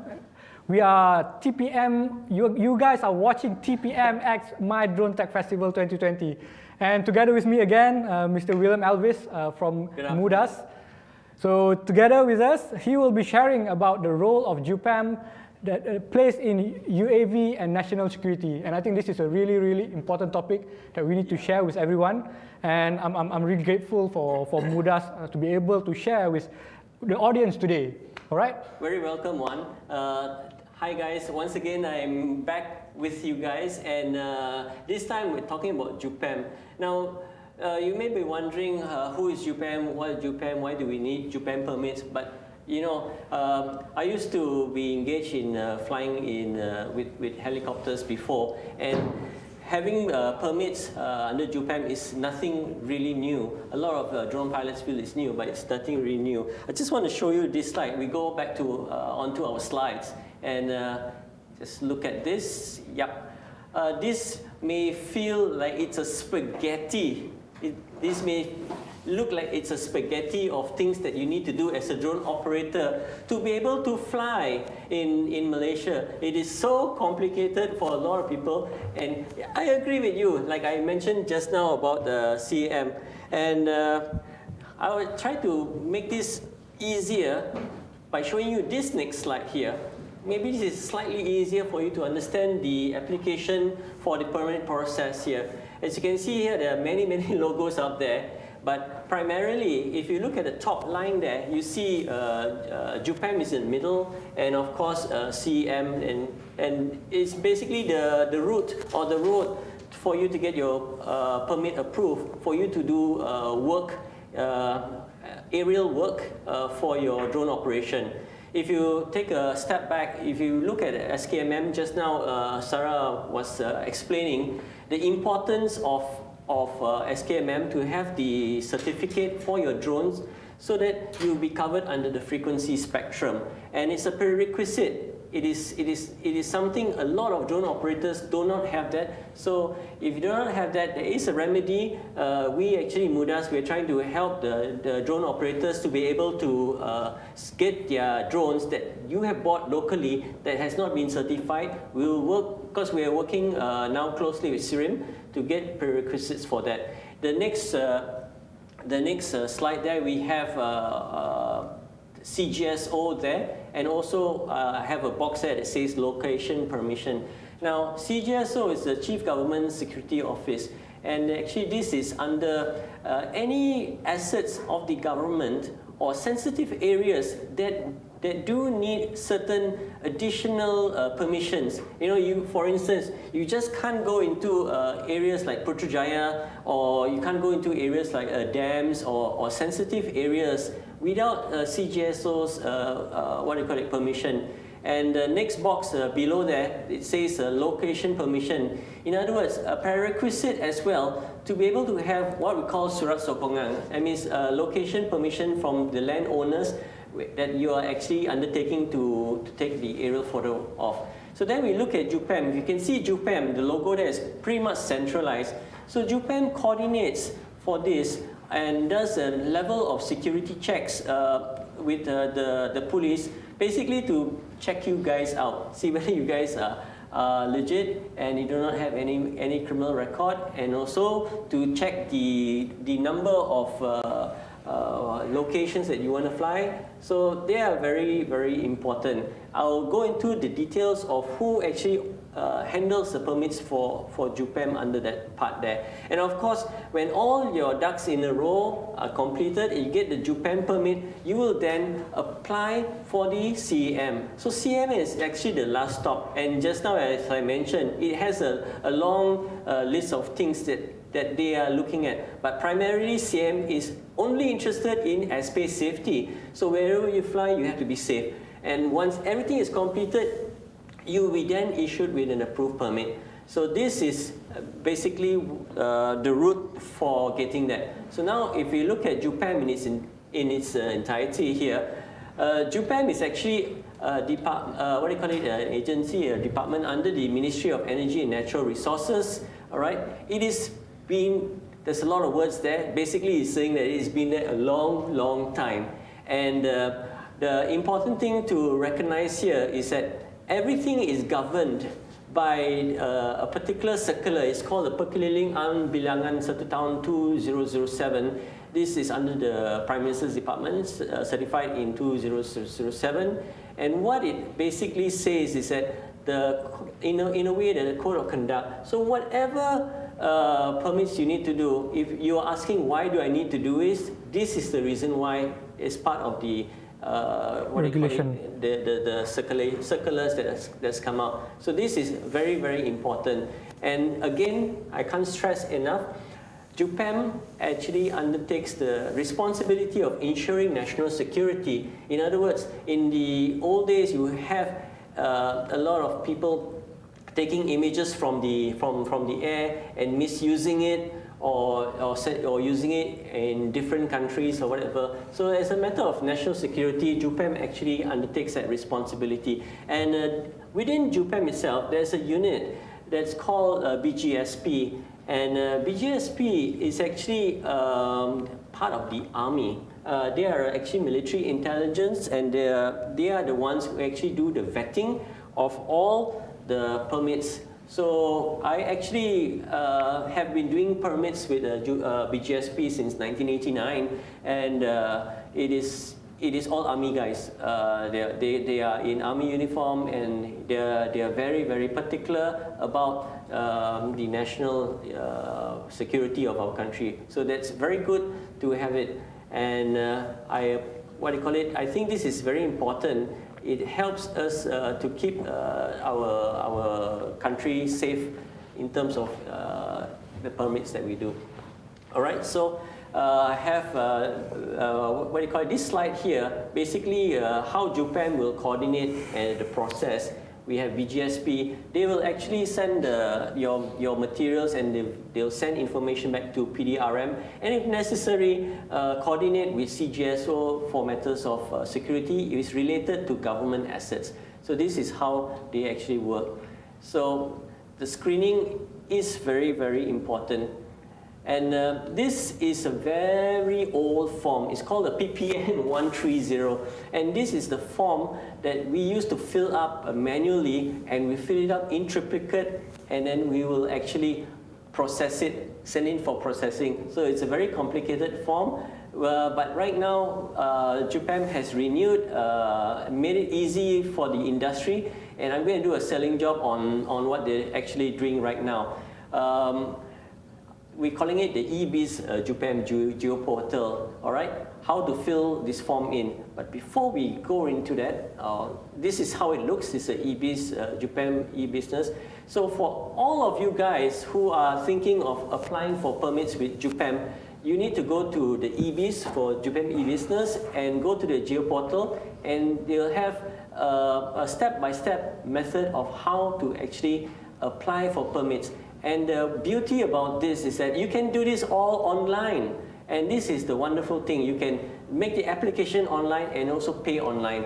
And I want to share with you this video on what they have done. You can actually see how it goes. So this is the pendaftaran pengguna luar. All right.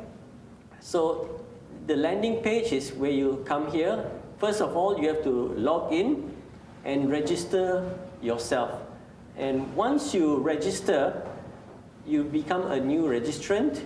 They will then send back, you put in all your personal particulars. You can see that. And after that, you will get the information you have. You put in your email as well.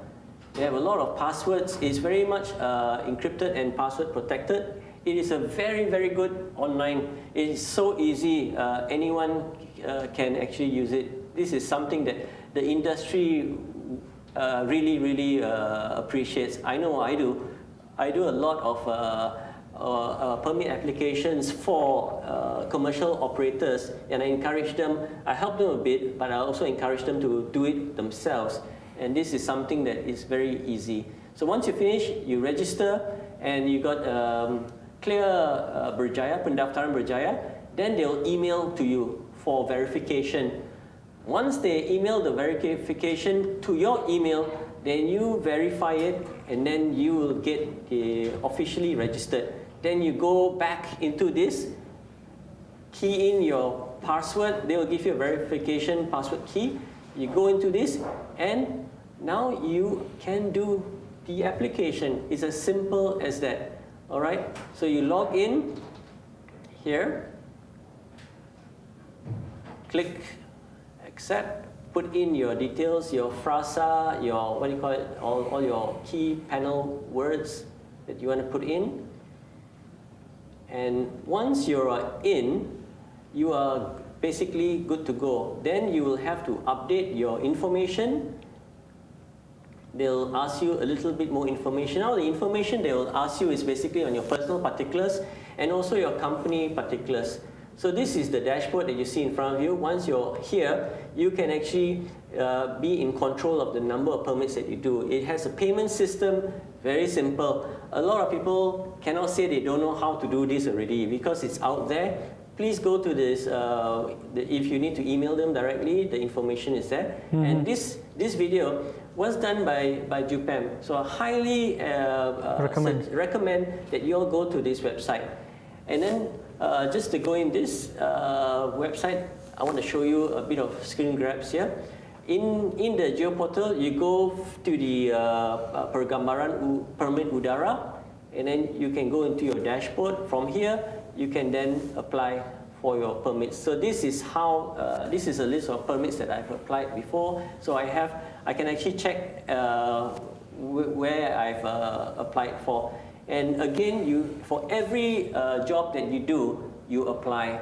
So your details will be in, and you see here your personal details, your company details, your corporate details, a lot of things they want to know about you, and also the supporting letters that you need to include, and also the type of drone that you're using, and also where you're flying, your location. All these are important.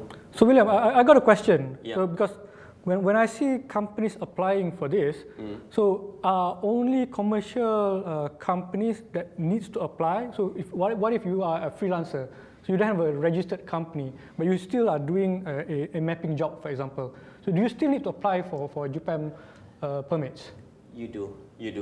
You see, JUPEM makes it compulsory for anyone who goes up on any aerial platform. Before it used to be helicopters, but if any aerial platform, you will still need to undertake the application. That is key.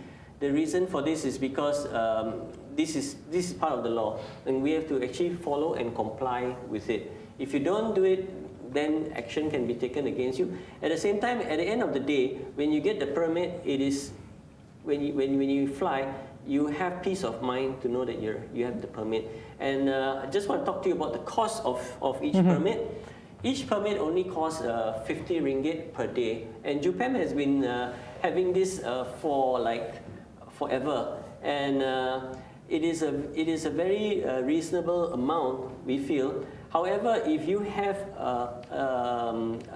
if you're doing work with the government projects or whatever, there could be some exemptions involved. Like if you're doing for many months or whatever for aerial surveying, you can go and appeal and write a letter, and you see how whether they will give you any cost reduction or whatever. But that's totally you have to ask the people in JUPEM itself. So as you see here, you have to put in a lot of PDF files on your drone specs, and also your details, and your Borang SSM, your Borang 9 actually, and whatever relevant materials that you have. Even if you have any supporting letters to say that you are an existing drone pilot, and you have some certificates that you have on yourself, you can also accompany any accompanying letters in here. If you're doing projects in town, for instance, I'd like to indicate that if you're doing a particular building or a development, you need to get a letter of, confirmation letter from your client. That's very important. And the second one would be the permission letter of whoever owns the properties. And sometimes if you're doing it in the city, like you say that I don't know who is owning which property, if it's in a city or municipal area, you need to go to the municipal council or Dewan Bandarayas, and you need to get special permissions from them. It's all there, it's all mapped out. Any further information if you need, you can contact MUDAS, you can contact us, and we can try to help you be compliant. That I think is the very, very important thing. And this is the journey that you need to do, like what I showed you just now, where you have get all your surat sokongan, all your supporting letters in place and submit to them. Normally, in terms of time of duration of application, now this could be complicated, all right? Normally, JUPEM officially requires 14 days.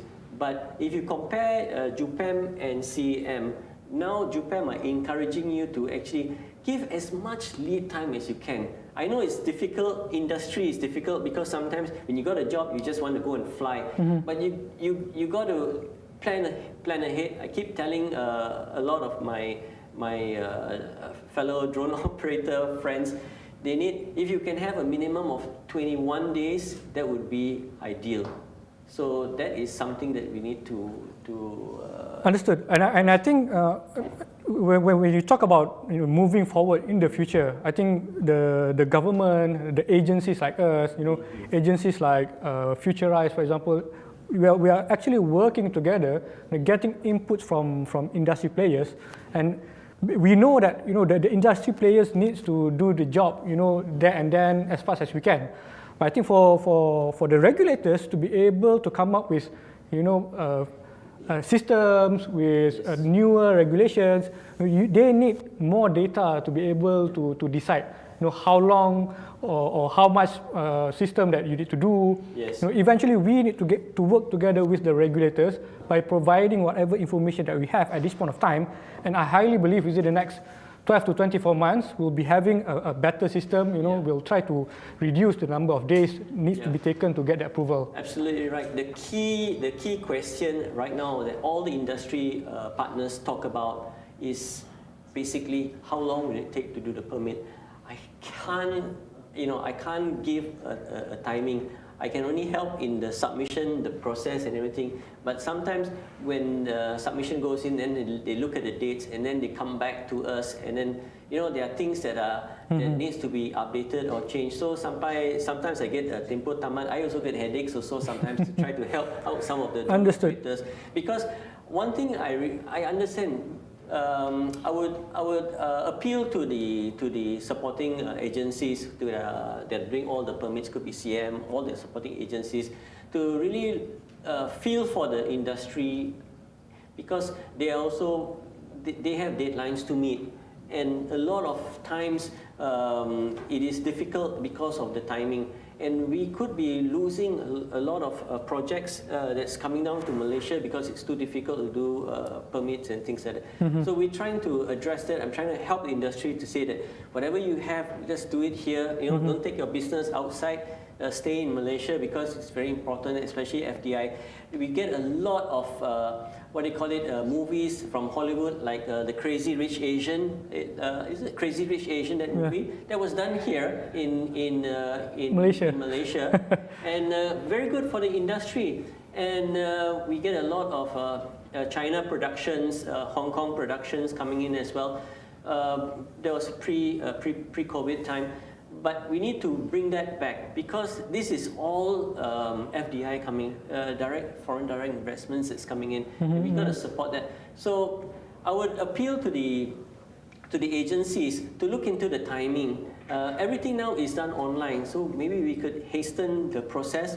I mean, I remember someone saying that sometimes it takes 14 days to process a permit, say for instance. But now with all the technology that we have, we should be able to cut that down within 3 days to have a reasonable period of time. You know what I mean? But then again, it's all about coming together, and can't emphasize this enough, to have a one-stop agency to actually handle all these submissions, to make it easier for industry to actually operate. All right, just one more part. Can we go to the slides again? I want to show you you also have to submit the map of your area. Go to Google Earth and submit provide a KMZ file. So this is something that, for instance, in every location, this is an example of a screen grab of mine, which I did recently. Any area that you need to actually undertake, you need to highlight the 4 GPS points. This is the information that we need to give for JUPEM. But earlier in my session, which I showed under CAAM, CAAM actually requires the buffer zone and everything, because that's airspace safety. Whereas JUPEM just wants to know where you're flying in which operating area. So for the CAAM one, you actually need to provide 16 points. Here you just need 4 points. All right. So then to the next slide here. One thing good about this is that whatever we submit, we'll get feedback from the officer in charge, and they will come back to us whether our permit is incomplete or needs to be added certain things. You know, this is the wonderful thing about it. And at the end of the day, this is how an approved permit looks like. All right. So that's I think. Okay, let's try to highlight on this part as well. Yeah, I'm going to bring this in again. I showed this just now. You guys have to be compliant. I think that's important. I took this off from CAAM again, and there's a lot of penalties there existing, and there's a lot of dollar signs and jail time included. So the short take of it is that go and get your permits done, because you are a commercial drone operator. You need to raise your standard. You need to raise your game. If you are engaging with a company, they will definitely want you to have the necessary permits as well, because they as well have to be compliant, because they are the clients. So you have to look out for them and be compliant. All right. So I won't read out the numbers here, but you know, it ranges in two years or 3 years, and then the fines can go up to 80,000. So you have to be careful about this one. Got it. I think there's a lot to take in for those who are just coming into the industry. I think there's a lot of things that you need to know and study as well. You know, you got regulations on JUPEM, you got regulations by CAAM, you got regulations by MCMC, and then the certification done by SIRIM. And I think this is done because, you know, the airspace industry, you know, it's something very regulated. Yes. Because if anything happens, you know, repercussions are really, really bad. You know, and touch wood, nothing has happened so far. And hopefully we can advocate, you know, to everyone to maintain safety in this industry, so that everyone can benefit from the good things that we can use drones, you know, for commercialization purpose. Exactly. Be safe, be compliant. The last thing we want are drone accidents. This is something to me is unacceptable. We need to have 0 incidents, and the public will not accept drone accidents. You know, they are very critical, and if the public is critical, then it goes back to the agencies who are responsible, and then they'll hammer down. So you just cannot fly in certain areas, especially in zones, airports, things like that.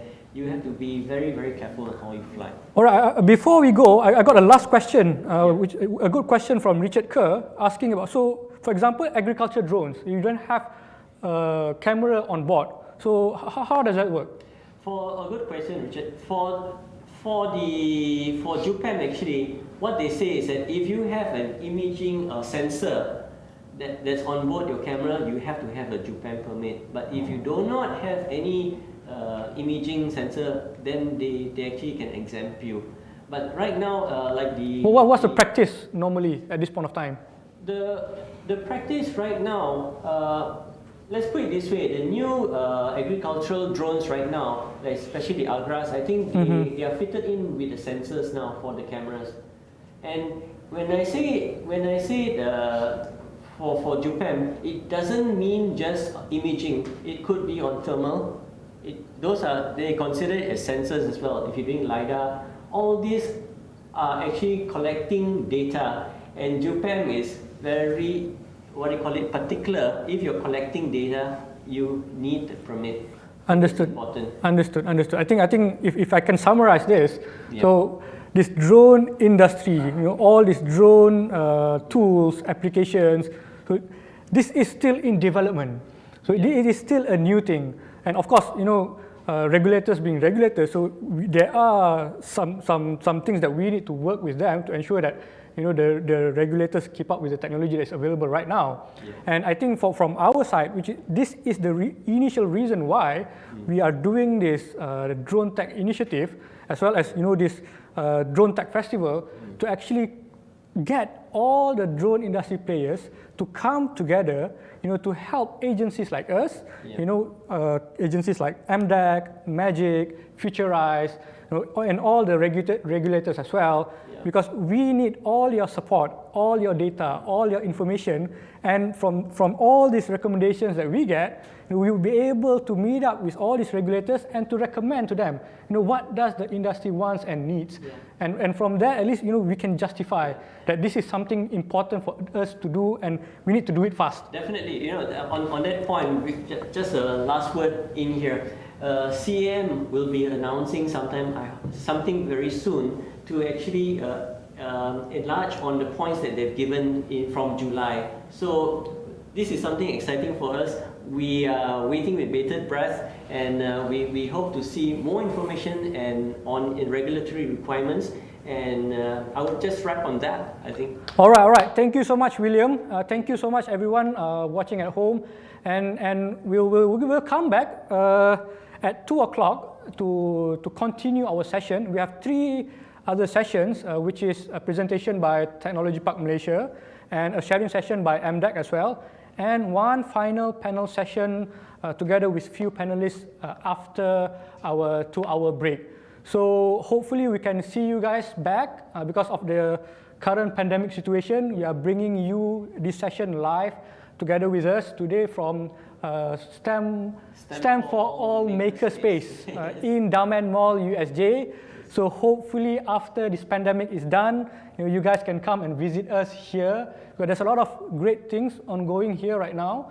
And if you guys want to meet up with MUDAS members, if you want to become a MUDAS members, yes, and learn more about the industry, work together with agencies like MDEC, TPM, and other agencies involved in this MyDroneTech initiative. You must write into us. Our membership, exactly. Our membership is only 50 ringgit a year. All right.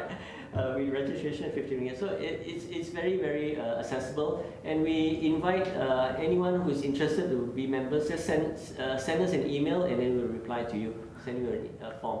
All right, thank you so much. We will be back, and I will see you after lunch. So thank you so much. Do come and join us back on TPM X MYDroneTech Festival 2020. Thank you so much. Assalamualaikum, and goodbye. Signing off.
Assalamualaikum and good afternoon everyone. Welcome back to TPM x MYDroneTech Festival 2020. This is a program initiated together with Technology Park Malaysia, MDEC as well as MUDAS, and we are streaming to you live from Daman Mall USJ at this STEM for All Makerspace. Thank you everyone for staying with us until at this moment since morning. Together with me today, the next agenda for this event, I will be introducing someone that has been working tirelessly in bringing this drone agenda and initiative since a few years ago, where we started to initiate together with few agencies in Malaysia, and he is one of the supporters in this initiative. And before I introduce to you guys, I would like to read a little bit about him, because I've just got this information and I'm quite surprised. You know, this gentleman, he used to be an adjunct professor. He used to be a serial entrepreneur. He is a registered angel investor, a treasurer in Malaysia Business Angel Network, certified coach and master trainer, Japanese trained business counselor, LCA expert. The list goes on. World Bank, ex-banker, ex-government officer, and now he is the Chief Innovation Officer of Technology Park Malaysia. So welcome, Tuan Haji Azrai Shuaib. How are you today? Alhamdulillah, very good. Thank you, Farhan, for that introduction of me. I didn't expect that actually. Yeah, because I think I've been working for Haji Azrai for the past 2 years, trying to build this drone ecosystem initiative. Yeah. And I think the initiative that TPM has been doing goes beyond what MDEC is doing right now. Okay. Because I've realized that there are companies that is already in TPM for the past 10 years already doing this kind of industries and technology, right? So I think moving forward, I would like Haji Azrai to share what has TPM done before, and moving forward, what is in store that TPM is going to work together with the industry, together with everyone in Malaysia, trying to build the industry forward in the future. So why don't we see what TPM has in fact in store for us? Thank you, Farhan. Yeah. Since I'm coming from TPM, allow me to start by actually introducing TPM. Many people know where TPM is all about. It's somewhere in Bukit Jalil. But to make it very simple to you guys, where TPM is, just remember where is Astro. Where is basically Asia Pacific University. And the best thing is where is Stadium Bukit Jalil. That's where TPM is all about. But we are actually an ecosystem of 686 acres. This is Technology Park ecosystem, as good as what Technology Park in other countries like E3, Sinchu, Didong, and so on. We are the MSC's status location, bionexus location, but most importantly, we are actually a government-owned company which is owned by Ministry of Finance Incorporated, but we report to MOSTI. That is what, in short, about TPM. But what we are doing there? What is our business?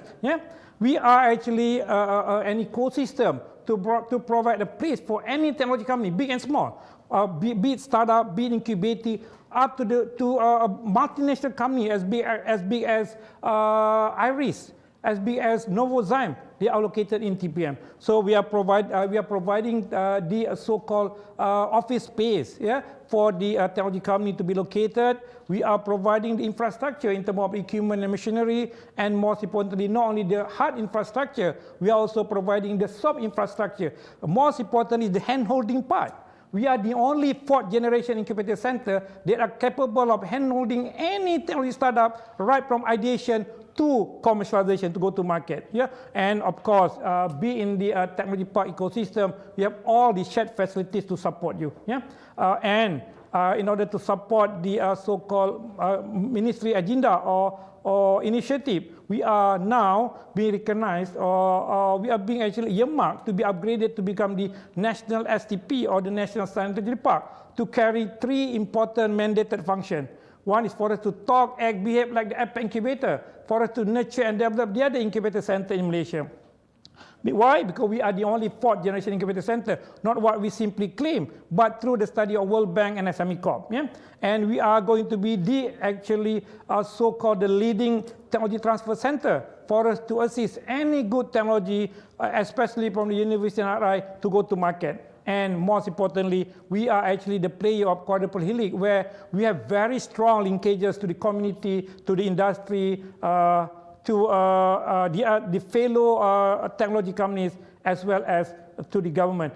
On the right side, if you can see, gentlemen, these are among our signature program, yeah, where we are not only providing the handholding to the so-called our incubator, our tenant, but we are now able to actually assist and help the other startup or incubators of the whole Malaysia. Yeah.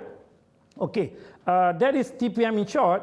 Again, this is what our ministry mostly envisaged to transform TPM. So under the RMK 12, we are being allocated with some amount of budget for us to be transformed again to become international innovation hub, for us to actually carry the mandate function to become the innovation platform, for us to become the commercialization center, for us to also pioneer the so-called 5G. So we are being earmarked to become another 5G so-called testing site, yeah?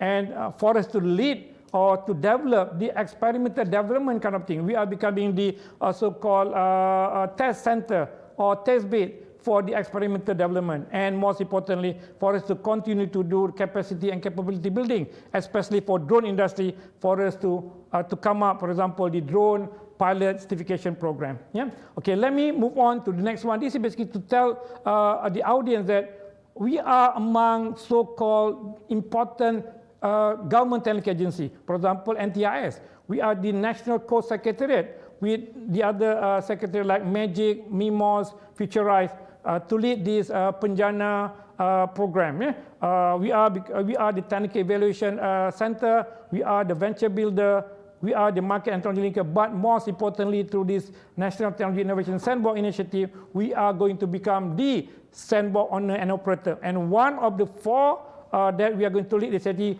the Drone Test Center. And at the same time, we are also the technical agency for MDEC on the VDP program, and also actually on the other one, Halal Technology Transformation Program. We are the PMT Potraji Super Grant. We are basically the agency for Malaysian Commercialization Year, and also we are the National Secretariat for the Jawatan Kuasa Pemandu Program Incubator. And now, coming to the good one for those drone players.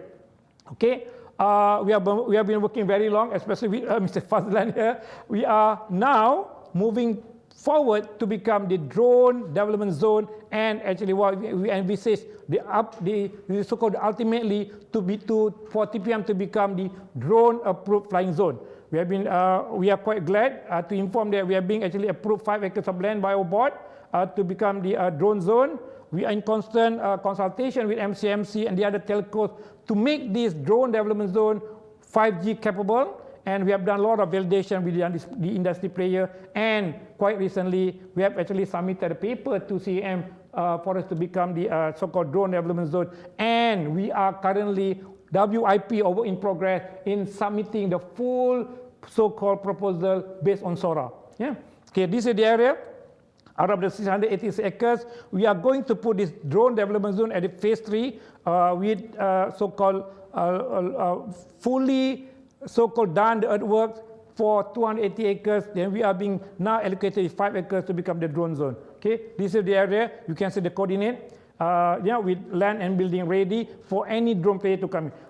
But this is very important to see from the so-called from the view of the so-called land and building that is earmarked to become the drone zone. Yeah. Taken using a drone. Yeah, taken using a drone.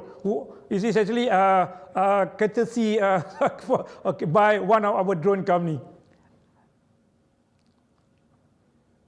This is basically the area, the building. Yeah, we are quite glad actually. Our board has really supported us with this kind of with this land. Okay, but most importantly, ladies and gentlemen, is what we are going to do with the RMK 12 budget. Yeah, so this is what we are going to have in that 5 acres of land.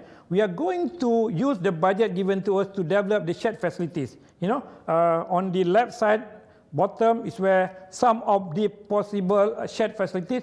But most importantly, with that 5 acres, we are also going to do one known as PFI. We are going to work with the real drone player to come up with a mock-up. For example, there are drone companies who has agreed to build the telco towers.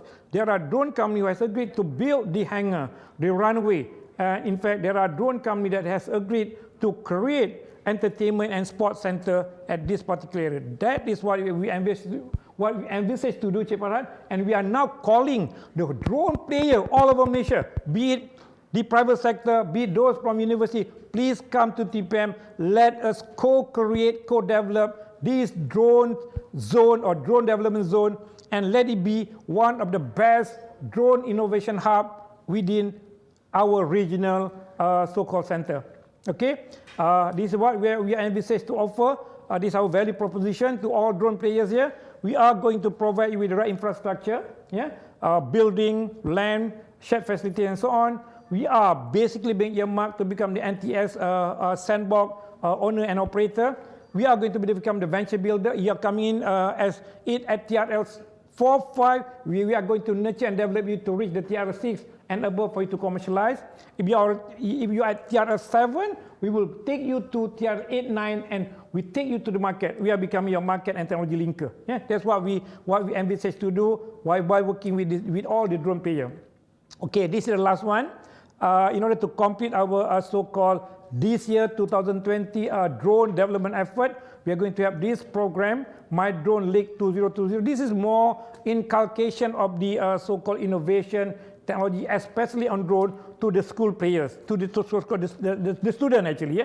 So we're going to have this. We have all these so-called drone development workshop and DIY kind of thing, starting from this end of the month. And we're going to have the first online somewhere in this early December, second online on 21st December, and ultimately on 31st December, Sunday, we are going to have the physical drone race. But I got to give some kind of so-called consideration is provided that we are blessed by Allah, pass through the so-called COVID-19 PKPB or PKP. So with that, ladies and gentlemen, that is some sharing from TPM. Thank you very much.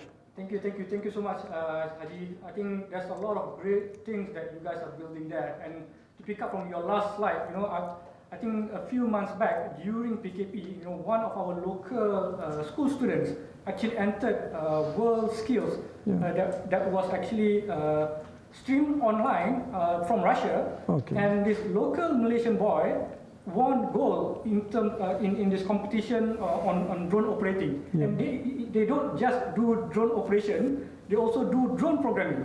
That's really good. And when they shown that the whole programs in the video, it's not something that is easy to do. Okay. And I think that there are a lot of good talents currently now in Malaysia for the past few years, but at this point of time, there are no platforms and venues for us to help bring them up. Okay. I think this is one of the programs, events, and initiatives that we want to do to help bring the best out of Malaysian talents. Yep. And in terms of supporting the industry, so because from MDEC's point of view, because we are trying to help develop the local industry players, especially in the drone industry, when we want to collaborate with TPM, the only way for us to be able to justify all these investments done by the government, not just from TPM side, from MDEC side, from MOSTI side, CAAM, and whoever.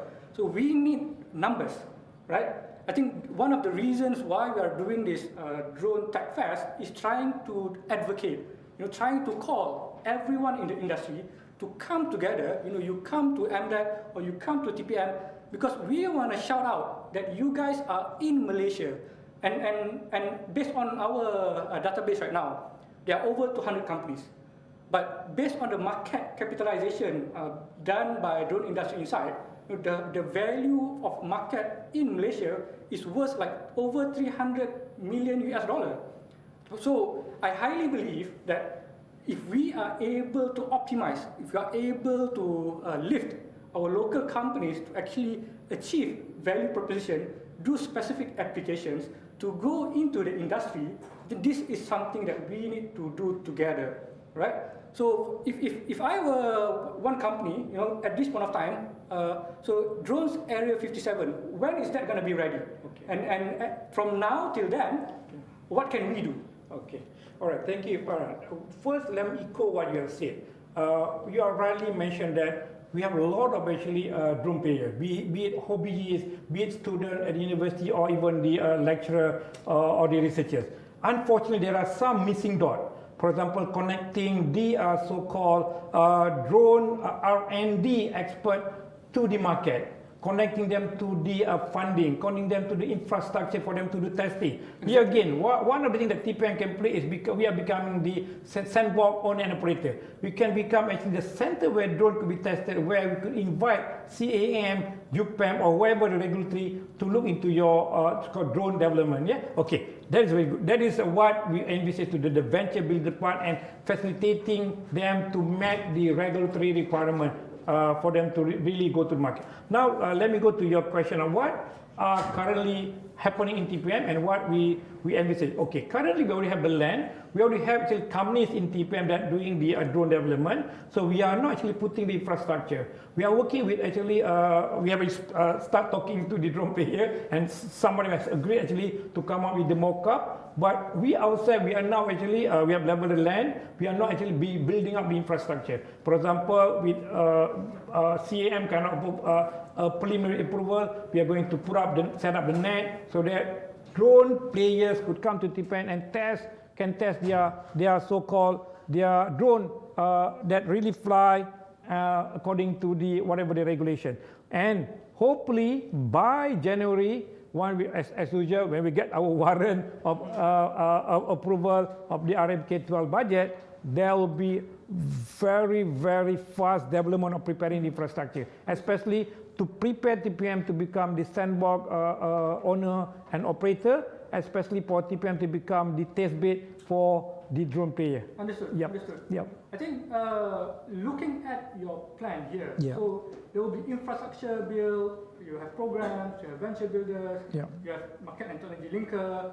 So I'm trying to see. So now, which part is from the government funding, and which part is it that we would want to encourage the private industry to come in and support the development of this Okay. center? All right. You're right, Farhan, because that's when we Eventually, it's going to benefit them. Yeah, anyway. yeah. That is why we try to come in to this so-called initiative by not only using the government funding, but through the PFI. For example, the drone development, so there will be an area where it is developed through the funding of government, where we, for example, we are providing the shared infrastructure.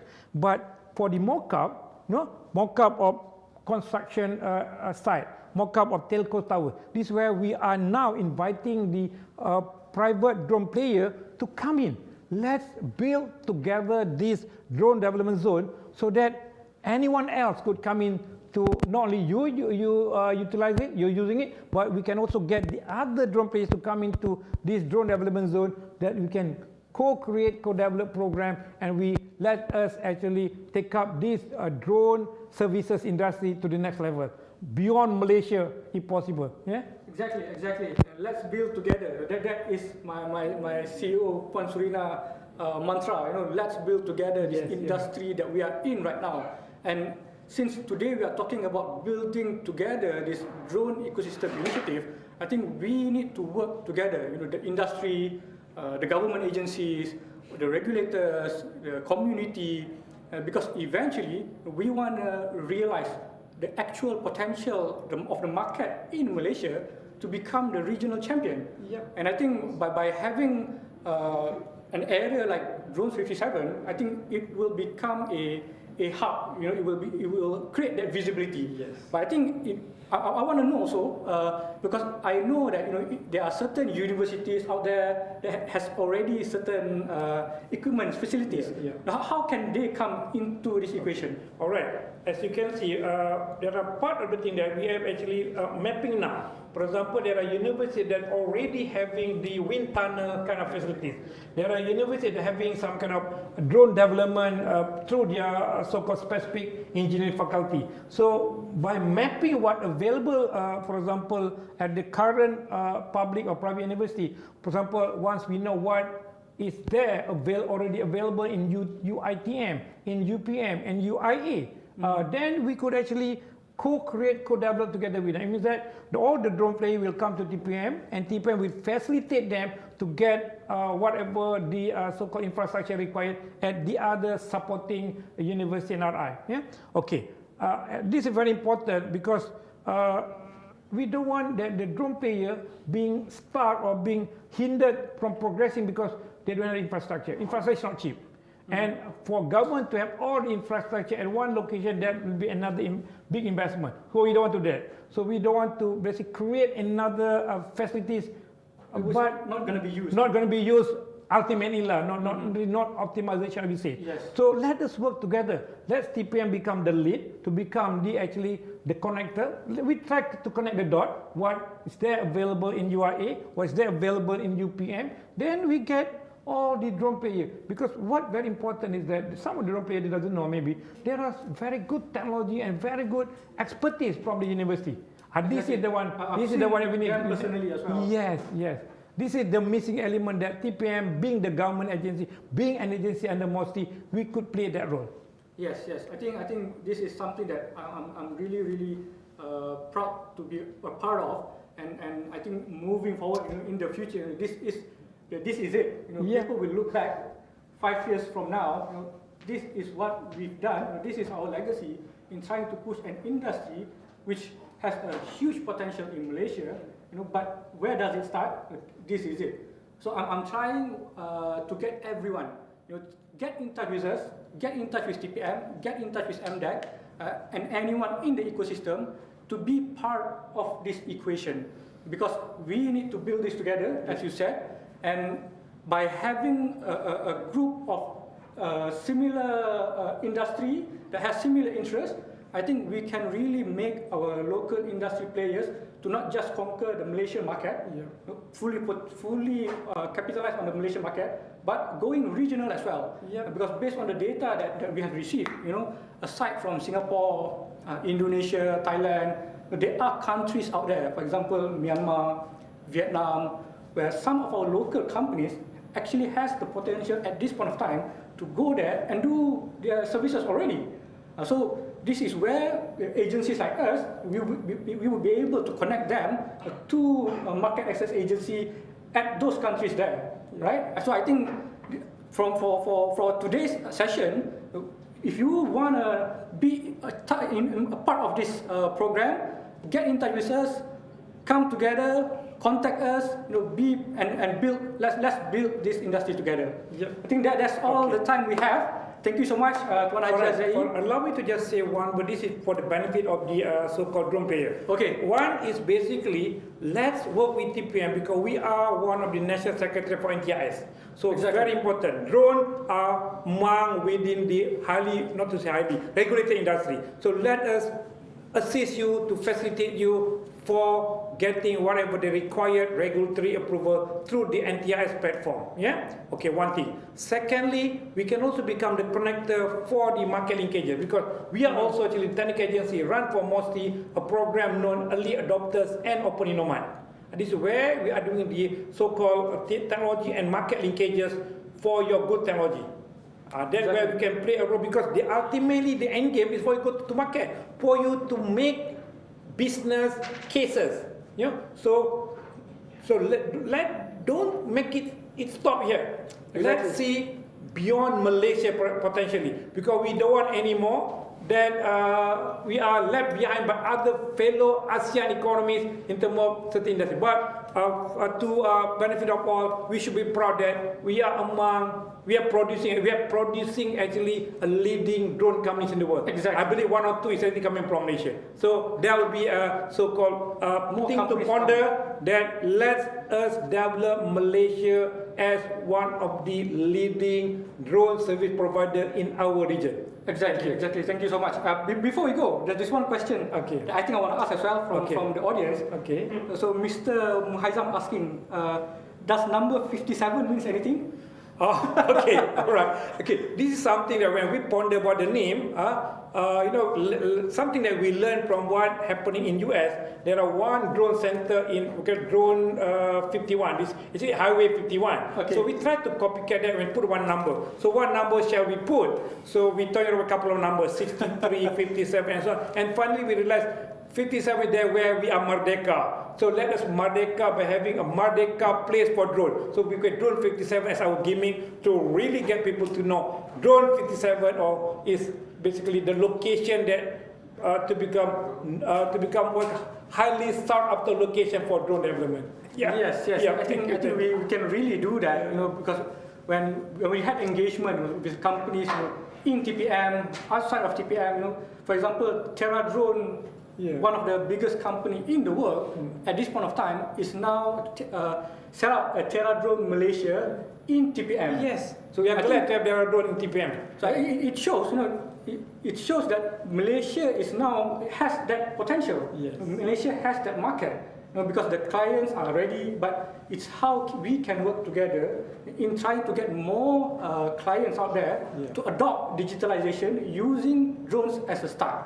Yeah. So I think I want to ask a question because I remembered I met one of your team members in Xiaomi, I think way back in 2014, because TPM has been developing companies since way back then. Yeah. And one of the drone company that is still one of the good companies in Malaysia, Pulsar, ISME, which we will be having a short panel discussion later. Well, why don't you tell me a little bit? How did you find ISME to come to TPM actually build the product that he had built? Okay. Because one of the so-called our mandated function is actually on the technopreneur development through a comprehensive incubation program. So ISME is one of the Teraju Super Ground winner. So we are one of the Teraju PMT project monitoring team. So we are glad that basically ISME spotted us and looking for a place. Then we immediately we get connected. We brought in ISME to become incubator, and doesn't stop there. We nurture and develop this so-called Pulsar UAV from say basically ideation to even go to market. Now even connected this Pulsar to another agency like Nano Malaysia Berhad and so on and so on. Exactly. And they are becoming now a recognized drone player in the world. Exactly. For Pulsar UAV, they are one of the recognized participants for the NASA Independence X project. Yes, exactly. We are proud actually to be associated with a technology startup that grow with us. I don't know whether we could claim or not. That they are born in TPM from a company that is basically just a name. Then what they are now. We are proud. We are proud. So I think another point that I would like to make, because TPM has been around for quite some time, and there are a lot of facilities, equipment that is already invested in building technology companies that is based in TPM. I think with or without the extra additional infrastructure being developed later, drone companies that is currently starting to do their own hardware, for example, can already come and be part of TPM and use those equipments. Yes. Right? What are other equipments outside of the drones Area 57? Existing facilities of TPM, which is actually supported or provided by our subsidiary called TPM Engineering. We are basically providing the engineering facilitation right from design to prototyping to production. Just imagine a real factory that having equipment and machinery from the simple to red bending, punching, welding to the high end of CNC. We have 5-axis CNC, we have laser cut. It means that we can help the drone players, especially those who are trying to fabricate their own drone. They can come to TPM. We can help them to design. We can help them basically to fabricate. That is very important.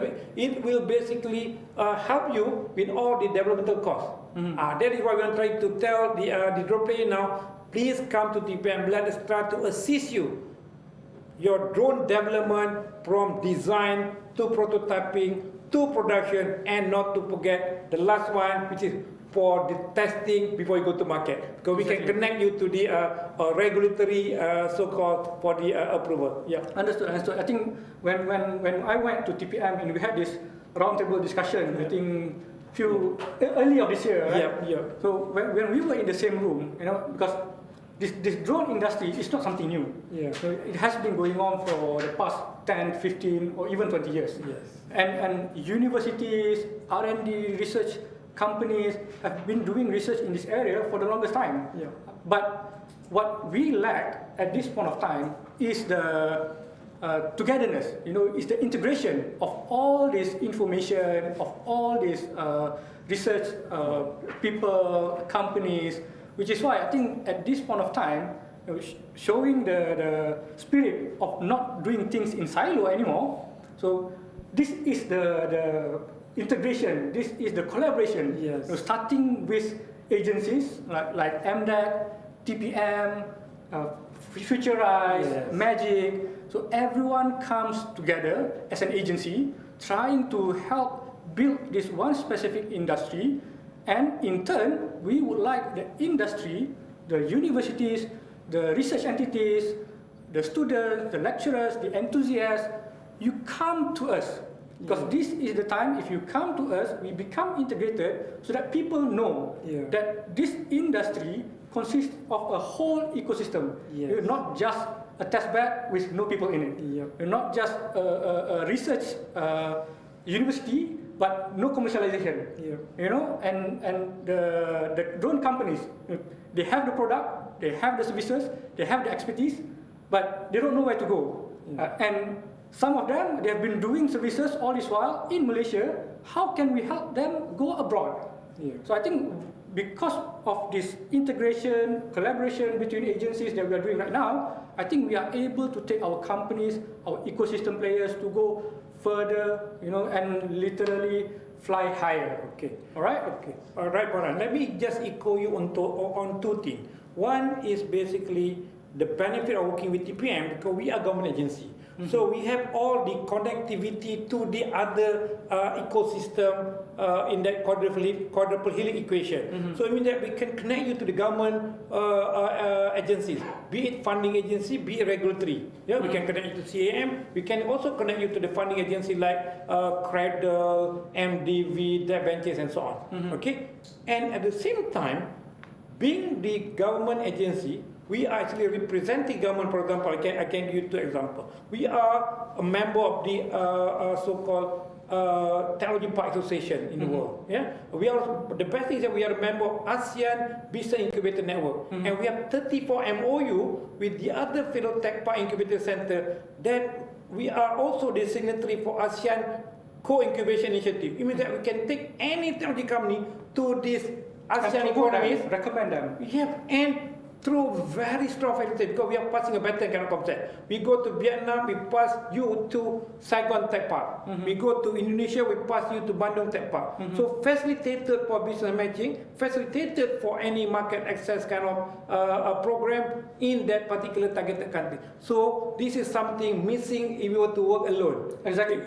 So please come to TPM, come to MDEC, so that we can get you connected to at least at the regional market through our platform. Exactly. I think being in the government agency for the past 4 years, prior to that, I've always been outside in the private sector. Every time a government comes up with a certain initiative, we always think that the projects that governments are doing, it's going to become a white elephant. But I think the problem is, whenever we build something, if the industry, if the community doesn't come together, that is what happens. So at this point of time, whatever that we are building now, we are getting feedbacks already through our community existing. All their feedbacks are input to whatever that we are building in the future. So I think moving forward, I highly believe there are more people out there with more innovations, with more ideas ready to be developed. So we need these people to come and explore the possibility, by being visible together with us. We want to explore how we can take them further. Okay. Right? So I think let me see if there's any other question in our YouTube channel.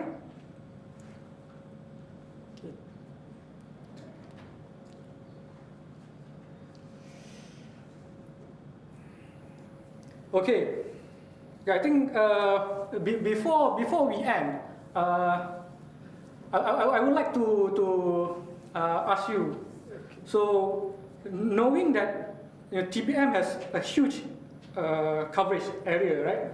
So, if there were to be this 5G connectivity, for example, because the areas that TPM covers, from your incubation center up to Astro, all the way over there, is there any possibility, if we were to do a testing, to do drone delivery across certain areas, not just in one place? What's your take on that? Okay, this is what we envisage to do actually, because that's why I would like to have this opportunity to call the so-called NTIS applicant or the approved companies. Please come to TPM, because we definitely can help you with your testing, because we are one of the recognized so-called test center.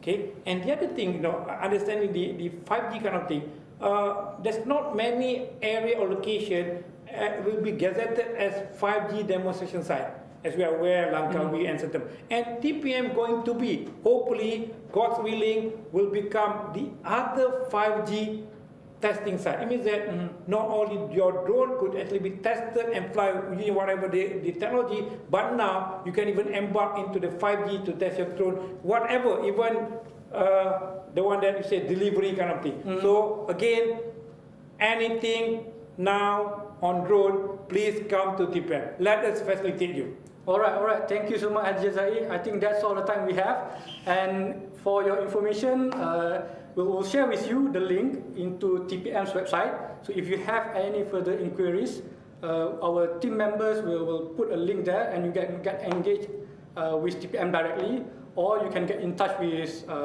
any of the members from MDEC or MUDAS, because we are now connected. So there's no wrong door policy. So whoever you ask, we'll try to come and assist you. All right. So we'll go on break for a few minutes, and then when we come back, I will be sharing a specific presentation about the Malaysia DroneTech ecosystem. Okay, so don't go anywhere. Thank you so much. Assalamualaikum. Thank you very much.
Assalamualaikum and good evening everyone. Welcome back to TPM X MYDroneTech Festival 2020. And together with you again, my name is Farhan. I am from Malaysia Digital Economy Corporation, MDEC, and me and my team, we have been building this drone technology ecosystem initiative for the past 2 to 3 years together with our partner agencies, our partner industry players, because we highly believe Malaysia has the potential to become the leading industry players in the region in terms of drone industry. And to prove to you how we are going to do that, I'm going to share with you a few slides showing what we have done before and then what we are planning to do in trying to achieve, building this Malaysia drone tech ecosystem. Let's go to the slide. All right. So for those who doesn't know, so MDEC or Malaysia Digital Economy Corporation is an agency under the Ministry of Communications and Multimedia, CAAM. So we are mandated by the government to lead the digital economy. So the 3 key strategic priorities for MDEC is actually to drive digital skills, the talents, driving digital adoption, which includes drone technology adoption within the ecosystem, within the clients, for example, and then driving digital investment. So by building programs such as the Global Testbed Initiative, we want to drive technology companies to come to Malaysia because we want to position Malaysia as the heart of digital ASEAN. So drone technology from the global and local perspective. So for your information, these are some numbers that I have just recently received from our counterparts from Germany. So they are one of the drone industry market research companies called Drone Industry Insight, and they have shared with us these new numbers that they have gathered, and it has shown here that the ASEAN drone market, not just ASEAN, the Asia drone market is actually expected to grow from $8.6 billion in 2020 to up to $17.9 billion in 2025. And from that number alone, Malaysia, our number, the market potential for Malaysia is expected to reach $384 million by 2025. So this is an estimation. So that is how big the market potential is. So as you can see, Malaysia in this region are ranked top 3 in terms of drone readiness index. And then we can see here that the largest market of commercial drone sales in ASEAN is Malaysia, just 3rd after China and South Korea. That's huge. And you can see here, another interesting fact that we see here is that we are now the highest private drone sales in ASEAN region. So meaning all the drone that is less than $10,000 across the region, Malaysia is one of the highest users of drones at this point of time.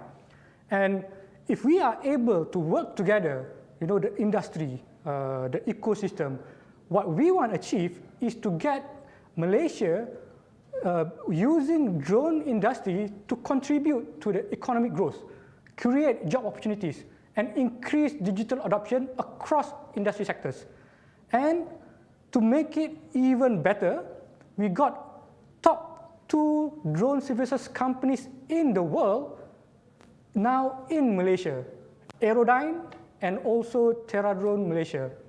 And which is why we, at the agency level, we are trying to get everyone in Malaysia to have a vision to make Malaysia as the drone tech epicenter and launchpad to the ASEAN market.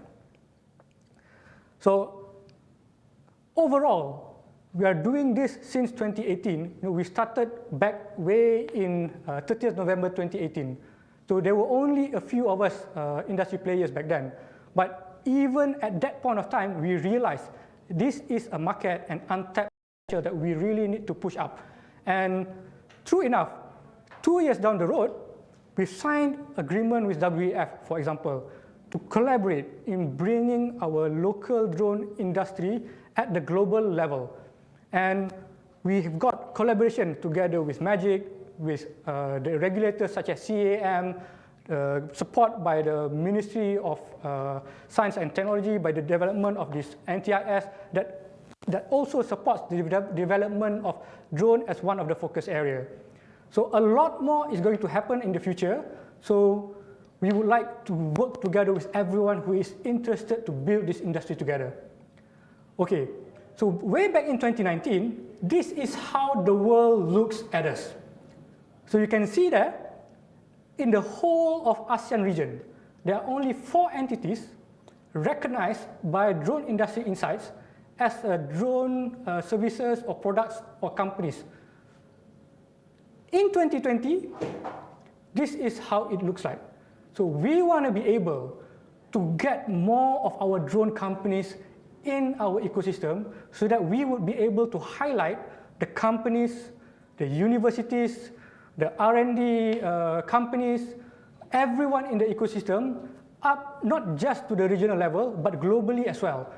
And as you can see here, at the services side, I am putting some rooms there to get more players to come into the ecosystem. So if you are interested to be part of this ecosystem, come and register with us at www.mdec.my/MyDroneTech, because we want to build this industry together. We want to get more players into this ecosystem. And in the future, we would like to be able to segregate these companies by sectors. You know, companies that is in the construction sector, companies that is in the oil and gas, energy, companies that is in the agriculture and plantation, so that our local market will be able to recognize. So these are all the drone players that they would be able to engage. And then these companies are also supported by the various funding agencies, with the test sites available for new innovation, with all the technology partners, and even supported by all the regulators and the agencies involved. And to make things even better for us, in 2020, our regulator partner, Civil Aviation Authority of Malaysia, announced the adoption to EASA's regulation, which will be implemented in phases within the next 2 years. So for those who feel like, you know, there are things that is not there yet, so we advise everyone to look at whatever EASA is currently, framework is currently proposing. Do get ready, because soon enough, all this e-registration, airspace awareness, all the traffic monitoring, conformance auditing, it will be in practice. So what we need to do as industry, we need to make sure that we are able to comply, and we need to work together with our industry and the regulators. For your information, from the community side itself, as you can see there, so we have this drone community with over 27,000 members, and then we have MUDAS, for example, with over 200 members, and then from the talent side, so for the past few months, together with our partners from UTM, we were able to get over 2,400 participants from school students to enter this drone education challenge. And we were really surprised to find out that almost half of that, 1,000 over students, have flown a drone before. So at this point of time, drones is not something that is not achievable. This is something that everyone will be able to hold in their hand and use this tool to whatever application that they can think of. And if you are part of that group, the Malaysian government have a lot of agencies that is ready and willing to support. So from the foundation start, to the startup, to the growth stage, to the scale-up stage, you do get in touch with us, we will help assist, we will help advise, and we will bring you and recommend you to relevant agencies, funding agencies who are relevant to help grow your company. So as you can see here, all these government agencies are here to help you out. So if you have any ideas, if you are already building a company in this drone space, come and talk to us. We will help you to see how, from the government side, we would be able to put your company, your products into the visibility. And then if you are ready to grow your company into regional or global scale, that is something that we can do as well. And we really, and there's already companies, for example, like Aerodyne, Polar Drone, Ofotech, Forfang, that has already ready services and products ready to go to regional and global market. So it's not impossible. If you think you can do it, you come and talk to us, we will help you get there. So this is my last slide. So all in all, the reason why we want to build this Malaysia DroneTech initiative, number one, is to increase the awareness. Because we need to ensure, all the thousands of people flying their drones around, we need to ensure that everyone fly safely. Because we need to ensure that the commercial drone players, from the defense side, so everyone can coexist within this airspace ecosystem.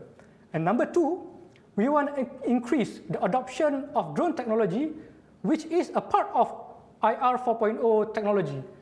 And by doing this, by starting to use a drone, from there you will build a new set of technology. You will bring in those big data, you will bring the IoT devices. Then from there, we will be able to increase the adoption rate in conventional sectors. Number three, we want to show to the world, position Malaysia in the Drone Readiness Index ranking. So in 2019, we were ranked 27. Officially in 2020, the number is not there yet, but we were informed that in ASEAN, we are ranked top 3 at this point of time. And last but not least, we want to make sure that we are able to create drone companies that is going to become global champions, and hopefully within the near future, we will be able to see a drone unicorn coming up from Malaysia. So thank you for your time. I will share this deck with everyone later. You can see through it. I also have some information available on the companies that is currently in our list. Companies like Aerodyne, Polar Drone, Ofotech, Mata Aerotech, Braintree. So this list is really, really important. So if you go to the site that we have built for this DroneTech initiative called www.mdec.my/MydroneTech, we are trying to build a database of drone companies in Malaysia.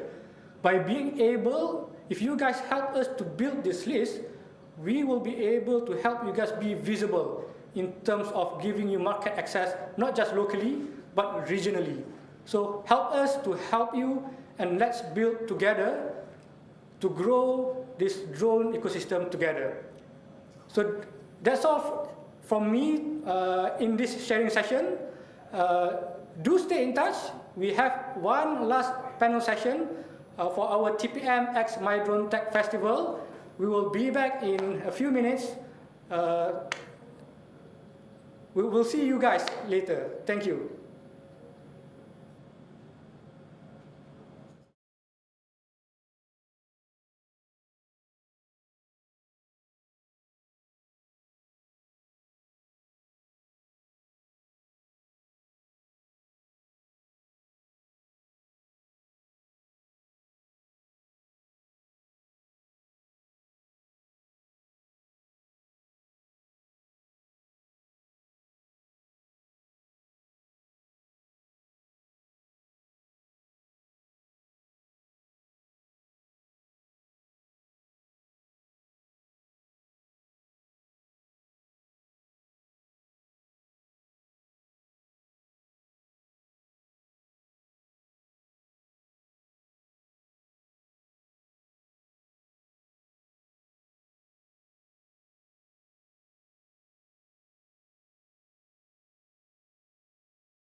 Assalamualaikum and good afternoon, everyone. We are finally at our last session of the day of TPM x MYDroneTech Festival 2020. And I think a lot of people are waiting for this session because we got really great speakers with us today. And before I go further, I would like to share a little bit about our current, to give some context to our discussion today, because Malaysia now has, based on the Drone Industry Insight report that I've shared earlier, 384 million in 2025. So that is the basis of our discussion, how we can make sure Malaysia achieve that potential.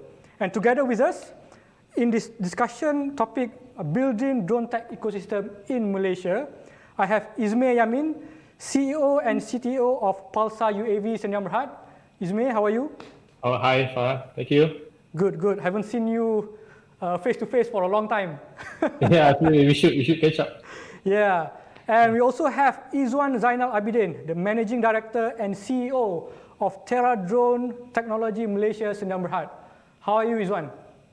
Alhamdulillah. Assalamualaikum and a very good day to all. Where are you in right now? In our office, TPM. All right. So they are coming in live from TPM, and we are here live from Diamond Mall, USJ, STEM for All Makerspace in USJ. And together with me, the President of MUDAS, Datuk Brigadier General Besara Haji Muhammad Nazri bin Dashah. How are you, Datuk? Assalamualaikum warahmatullahi wabarakatuh. Thank you so much for having this opportunity, these sessions. Thank you for inviting me. All right. I think let's go and dive right into the discussion and topic of the day, because I think we have more or less 30 to 40 minutes, but the discussion and topic is quite heavy. Let's see how we can drill down these two gentlemen, because they have been building, and supporting drone companies for the past 10 to 15 years in Malaysia as well as globally. So I'm going to start with Ismail. Ismail has been building his drone company, his aerospace company in Malaysia and bringing it to a global stage. How was it building an innovative drone and technology company in Malaysia? How has it been and what has improved based on your perspective? Okay, Assalamualaikum and a very good evening to everyone. Thank you for having us here, Pulsar UAV. In terms of the building this innovative technology in Malaysia, it has not been easy when we started. But Alhamdulillah, across the years, things have got better with supply chain vendors that are equally capable in terms of the offerings. So as well as the universities, the research institutions, they have been accommodating in terms of us conducting some categorization tests and validation as well. There are a lot of governmental agencies that have been supporting and understanding the nature of the technology. So a lot of things have matured across the years. So we have started as a special interest group when I was studying in the uni. It's a local uni. So we've been building our technology around a core future tech that we believe that one day will actually make a change in the world, and that is hydrogen fuel cell. So we've been making a lot of hydrogen vehicles, transportations, mainly cars and drones since 2008. So we managed to fly our first hydrogen-powered drone in Southeast Asia in 2009. And then fast forward 2017, we managed to build the second generation of hydrogen fuel cell drone that can fly for 3 to 4 hours. Now we are having our third generation hydrogen fuel cell drone that is using nanotechnology with onboard hydrogen generation that can fly up to 13 hours. So with this development, actually our core focus has never been just developing the drone per se, but more of a core technology in terms of propulsion and endurance. So this whole process create a unique value proposition for our Malaysian-made product that has a very high value and high impact for our global market. So we are very much looking forward to work with our local drone ecosystem companies that have been reaching out globally. Terra Drone is one of them, Aerodyne and other drone companies. So probably we can work together in supplying them Malaysian-made drones with a very unique selling point, which is the high endurance powered flight. So that's generally what we do and how we see things has been happening over here in Malaysia. Got it, got it. Thank you so much, Ismail, for your sharing. And I think I want to go and maybe get Dato to also share, because I think MUDAS has been around for quite some time. How can MUDAS, assist aspiring drone companies building technologies just like Ismail? How can MUDAS help the drone ecosystem in terms of getting connectivity or getting in touch with other drone companies to help build those technology together? Thank you, Wan. In the first place, I'm so excited when I came to know some of those drones company have some success stories. That's what we heard just now. Now, as MUDAS, we are just an NGO. But in a way that I just like to take this opportunity to explain what is an organization compared to an association. Because people sometimes misconstrue us with MUDA, MUDA. Sometimes people refer us as MUDA. What we are MUDAS. MUDAS is NGO organization, where else MUDA means Malaysian UAV Development Associations. Now, the difference of organization and associations, we are more towards doing our activities for the public interest and for the national interest, contributing and helping, but in a way of us to help the DIP or drone industry players. We are more engaging on new small and medium drone industry players in terms of developing of their business, right? In a way that we try to help them to come up with the right business model as a new company, But in a way that I think we have to start. For example, now you want to build something like an ecosystem in the major topics that we are discussing now. If you want to build something, you have to build, looking into an analogy of you want to build a building, for example, you must have an architecture plan, right? And sometimes when we look at those drone companies, they are focusing more towards something, an analogy of engineering plan, right? More on the operational perspective, procedures, right? Looking into processes and whatnot. Got it. Right? But now what we are actually looking into that we should focus upon is at the strategic level. Understood. Strategic perspective. Understood. Now, with our humble experience at MUDAS, if I can quote some of our experience, when we had some overseas trips to China and also to Australia, now we realize that some of those companies, within 5 years, 6 years, they have significant achievements. Or maybe I can start looking at something which is highly established, like military, because my background is military. It's just like US military. They have something like a roadmap, right? Started in 2005, end up in 2030. Now it's 2020. They got another 10 years to go, right, to establish something based on the roadmap. Got it. Right. So when we MUDAS, we had the opportunity to visit companies, CTEC company, CTEC company in Chengdu, a state-owned company. We saw a significant achievement within 5 years. For example, they have something like UTM, Unmanned Traffic Management, where they manufacture the thing and being utilized by the whole country of China. Got it. And they manufacture the biggest VTOL in the world. Got it. You see? Okay. Right? And then when we went to Australia in Gold Coast, we saw a company known as Drone Technology, who manufacture, it's not actually manufacturing, you're actually employing of DJI drones, re-engineer of DJI drones, innovate the things, and they use the drone for the purpose of surveillance during the Commonwealth Games in 2018. Got it. Which was held in Gold Coast. Got it. No, the thing is this, by having a plan that stimulate all those processes, that you have an overview, a clear insights on the way forwards of developing drones. Okay, so I'm going to stop you there for a while. I think we will have further discussion on that. But maybe on top of that, I would like to mention to everyone who is listening today, so those kind of programs, framework, initiative, so those are the kind of things that agencies like us, MIND, for example, Futurize, TPM, Magic. So one of the reasons we are trying to get everyone together, to come together, from various association, industry players, universities, industry partners, is to actually help us to come up with certain recommendations to be able for us to come up with, and then further push that into up to a certain platform which is currently available, and hopefully the government would take that consideration seriously, because it is not just a recommendation by a certain specific groups.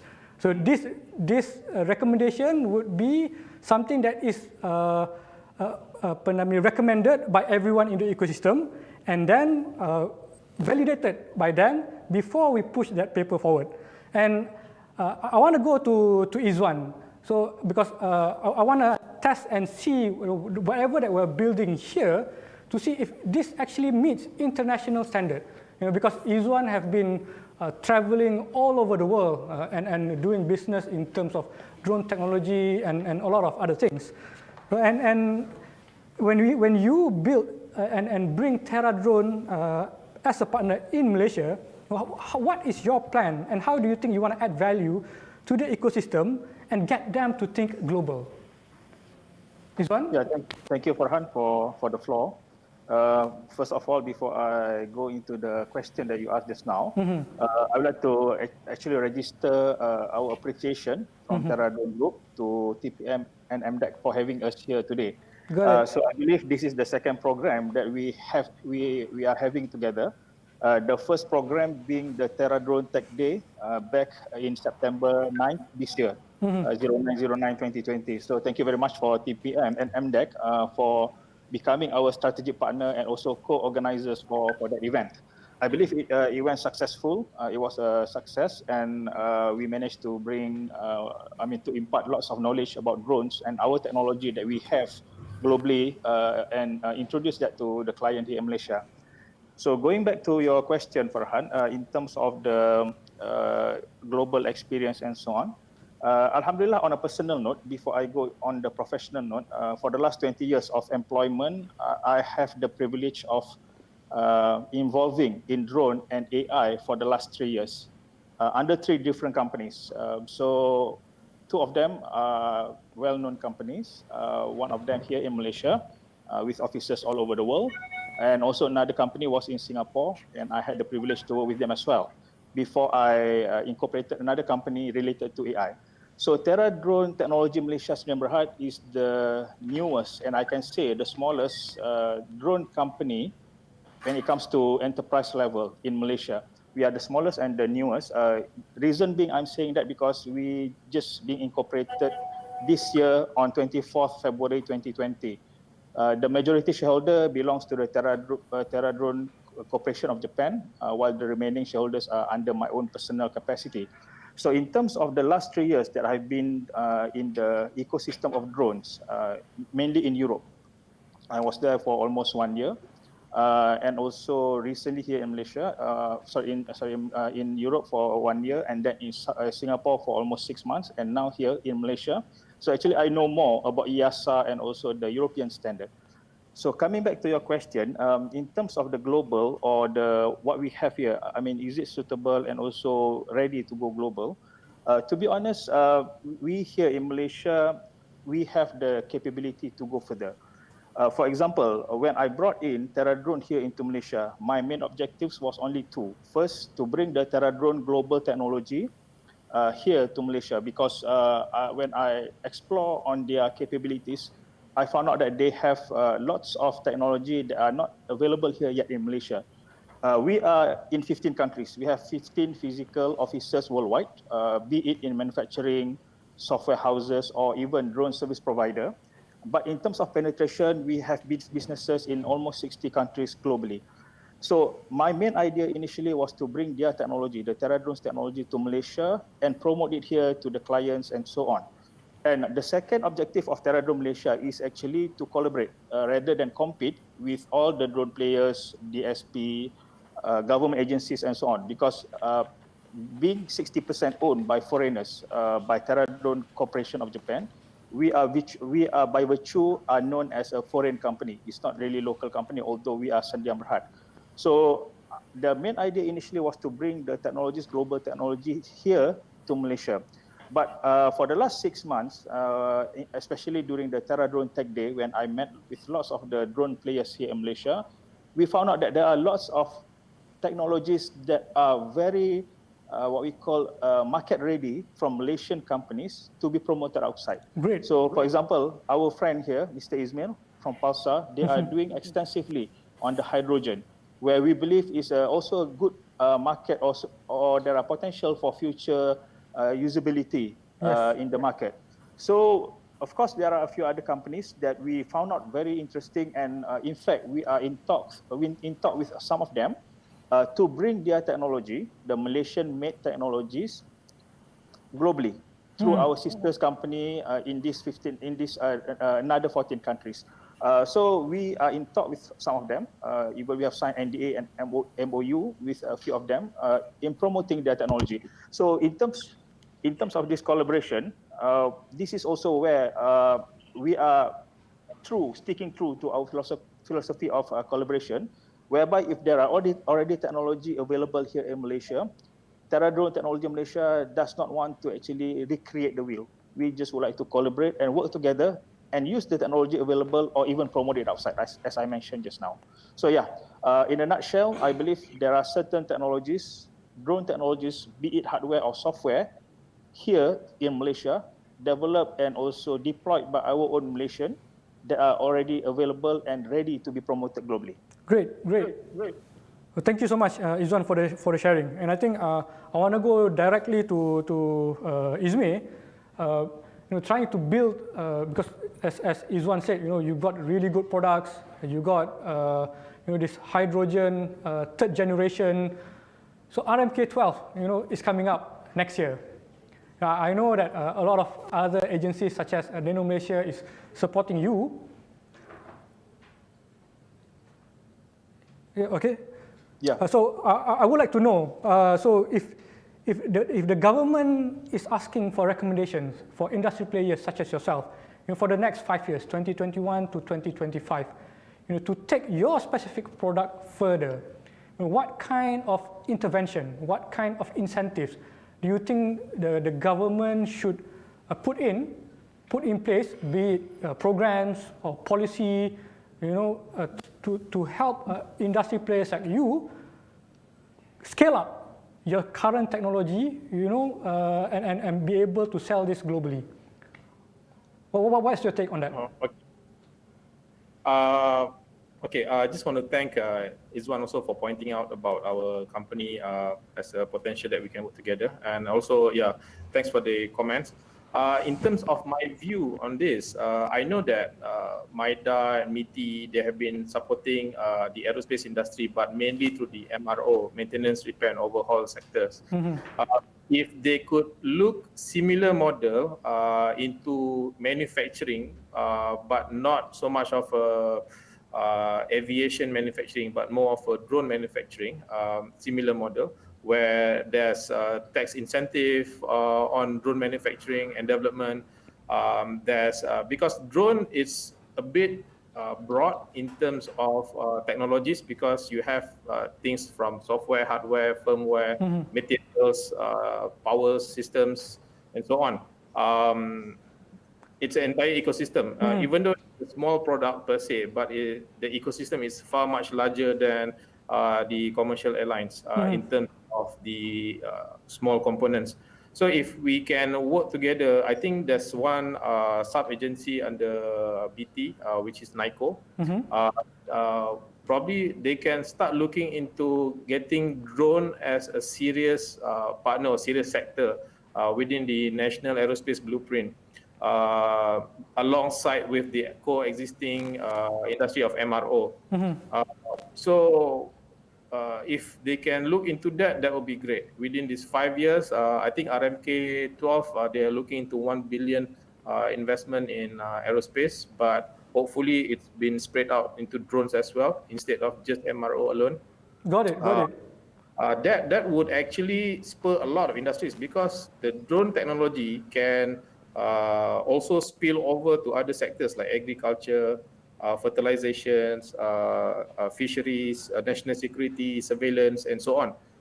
For example, in the ASCOM Eastern Sabah Security Commission, they have been subscribing to Scan Eagle UAVs from Boeing. If this kind of privileges exist here, I think in the next 5 years we could have our own drone roaming the Borneo states for surveillance, helping fishermen to look into fishery sectors, an alternative to satellites, and border control, reconnaissance, agriculture mapping in a large area. I think these are all the gaps with that kind of support from government, because at the moment also we've been supported by a couple of agencies, Nano Malaysia being one of them. They've been helping a lot. They also help us to validate the technology as well in terms of nanotechnology. So we are headed towards a nano-verified product. If this entire ecosystem comes as like a blueprint, which I think in the first place, the Malaysian Aerospace Council had laid this down, but in the sense of MRO and manufacturing, we can get a parallel line to it, which includes drone as well. I think that should be the way forward. But before you go, I was just thinking, if we are to compare, how the Malaysian government has planned the development of the aerospace industry. So if we were to do the same to drones, for example, because we not build the whole aeroplane, we get the technology and build the engine, for example. So similarly, do you think for example, you are building your own helium battery, and if there are other drone companies or drone technology companies that is building a peripheral drone technology such as telecommunication devices or the chipset, for example, how can Malaysia position itself, such as that? Because at the end of the day, these are the equipments, these are the instruments that could be used to be sold to other drone companies out there that has a bigger market value, like the DJIs, the Skydio. How can we create a product to be sold to them instead? I think I understand the point. So what I think in this case, in this regards, if you want to make Malaysian-made drones, for a start, probably we will take it gradually. So we will look into core technologies that we develop and manufacture locally, while using other sub-components from overseas first, until we can get a buyer for the other components that we want to make, as in a spin-off. And then only we can go significantly into that. Okay, I'll give you one example. Like for our hydrogen technology, we not only use in drones, we also use in other things as well, like electric vehicle, like electrical power genset generator, and other things, including satellites. So we can hit many birds with one stone. Indirectly, we are already a vendor of a hydrogen-powered fuel cell solution for the market. So if a particular supplier or company wanted to be a supplier of a component to a drone manufacturer, they should look into diversifying their business model, that they can generate a multiple revenue stream from one single technology, one single product. So with that, we can eventually see an entire ecosystem of drone manufacturer of components and systems in Malaysia itself. So they have to look into diversifying that revenue stream for one technology. That, I think, the agencies, the government agencies, really can help in that aspect to push push for pre-com and commercialization and expanding the technology of that. Like you were mentioning, for example, the communications. I think communications besides drones could also use for IoT solutions Exactly. in other sectors. So if they can specialize in that comms alone, so not just the comms per se, but whatever firmware and software goes along with the comms, itself packaged product that can cross different sectors. Same goes with, for example, composite manufacturing. I believe there's a lot of companies that work on composites, but maybe if they can find that unique selling point that will give value add for drone, for example, you can make composite structure at the same time being a structural battery. So a composite structure that acts as a battery at the same time. That can cross sectors. It can not only for drone, for other industry as well. So if they can find that unique selling point within their technology or their product, I think they can be very sustainable, not to be squashed by giants from overseas, big nations with already long track record, because we cannot afford to compete with them. So what we do is we find our niche area, niche point that is quite universal. So I think that's the take, that's the way to go. Got it. Thank you so much, Ismail. I think before I go to Dato asking for MUDAS wishlist, I would like to go back to Izwan, because you said that you've been around across the globe. I would like to know, because currently we are trying to build our own drone ecosystem in Malaysia. So based on the countries that you have been to, how are the drone ecosystems there? Do they have, at this point of time, of course, we are still building. For the past 1 year, we have like over 80 companies in the ecosystem, with regulators, with funding agencies, with technology providers. But globally, how does their ecosystem look like? How do they work together? Yeah, in terms, if you are talking about the hardware side of it, the physical structure of it, of course, countries like China, Japan, Europe, and US are well advanced compared to us. Take, for example, in terms of China, all of us know DJI and so on. So they have been there. They are not the oldest drone company in the world. They were incorporated only just a few years back, but now they are #1 in the world. So in terms of that kind of readiness, of course, we still have lots to catch up. But one interesting point that I found very valuable, especially when I was in Europe, was that actually we have the niche in terms of manpower capabilities and also expertise. So this is where, when I was there in Europe, when I brought our Malaysian UAV pilots to perform the works in Europe, I found out that actually in most of the time, comparable, yes, no doubt about that. Our pilots are comparable to the European guys. Although, for example, we have like Cyberhawk or Sky Futures, who have been in businesses for 2008, 2005. They have been in businesses for quite some time. But our pilots are equally comparable to them. But in most of the time, actually, we are much better. So this is where I found out in terms of human capital, we have the niche compared to the European side. Of course, in terms of salary and so on, we are, again, more competitive. But now EU are more stricter when it comes to work permit and so on. So you must be coming up with proper work permit or full-time employment there. So it means that if Malaysian pilots are going to be employed there, they must be under the payroll based on the minimum or based on the standard salary. So this is where I think we should also look into exporting globally. I know for the Penjana, for example, the recent program by the government, Penjana, they are having lots of training, introduction to drones. And I know some of our friends, Aeronerve, Asia Drone IoT, and so on, are doing courses for them under this Penjana. So I believe it's a step into the right direction.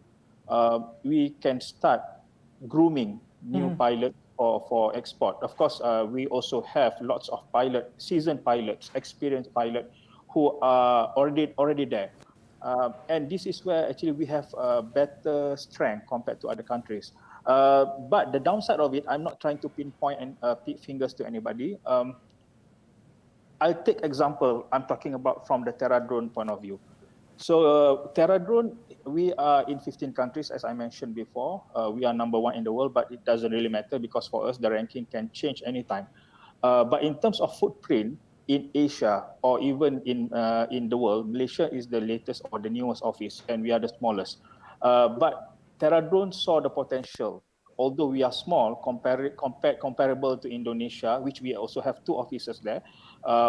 Indonesia is big, Thailand is big, Philippines is big. So most of the countries are bigger than Malaysia here in Asia, in Southeast Asia, but we are bigger than Singapore. Definitely much bigger than Singapore. However, they have the Singaporean, they have a little bit advantage compared to us because their certification by their CAAS, Civil Aviation Authority of Singapore, are accepted in most of the countries globally. So when I was in Europe, for example, if I have my pilots certified by CAAS or by CASA, Civil Authority of Safety, Civil Aviation and Safety Authority of Australia, I can get the pilots into the what we call the employment or into the workforce in Europe much easier compared to pilots from Malaysia who does not have any certification. So this is where I believe if we can tighten up, if we can improve and we can get some kind of what we call credential certification, for example, from CAAM and so on, I think that will be a very good market for us. Yeah. Definitely, I think it's in the works. Yeah, so I mean, this is again, I think in terms of hardware and so on, we have many players that can go global, can be big, like Pulsar, for example. But one aspect that I believe we should also concentrate is the human capital. We need to start exporting our pilot globally. Got it, got it. Thank you so much, Izwan, for the explanation and for the recommendation and sharing as well. And I think there are still a lot of room for us to grow, which is why I think we need everyone's input into this and we need to build this industry together. We've got 3 minutes left, so I'm going to give 1 minute each to everyone to share your wish list and what is the vision, you know, in 2025. How do you see drone tech in Malaysia? Dato'. Thank you, Wan. Now, in a way that I wish to relate to your questions, Wan, there are 3 pertinent points being raised up by our panels, Ismail and Izwan. When they raise the matters on the reinvent the wheel, multi-functions, capability, right? And also collaborations. Okay. So these are the 3 important things when we look into drone development in future, right? But I mean, achieving something towards 2025, what we aspire to see, there must be a plan, right?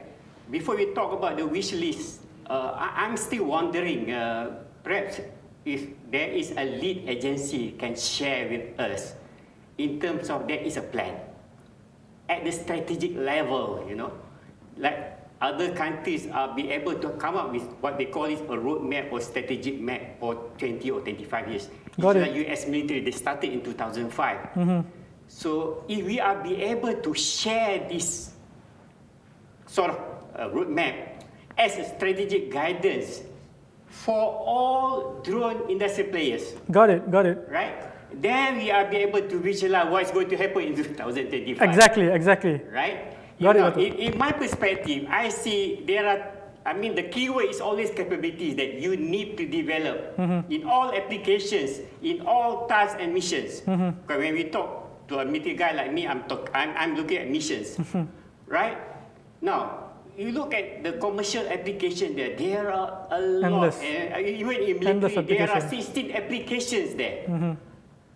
But where are the capabilities being required by all the users that can be potentially fulfilled by the drones? Got it. I think by the drones. Exactly. So these are very important elements.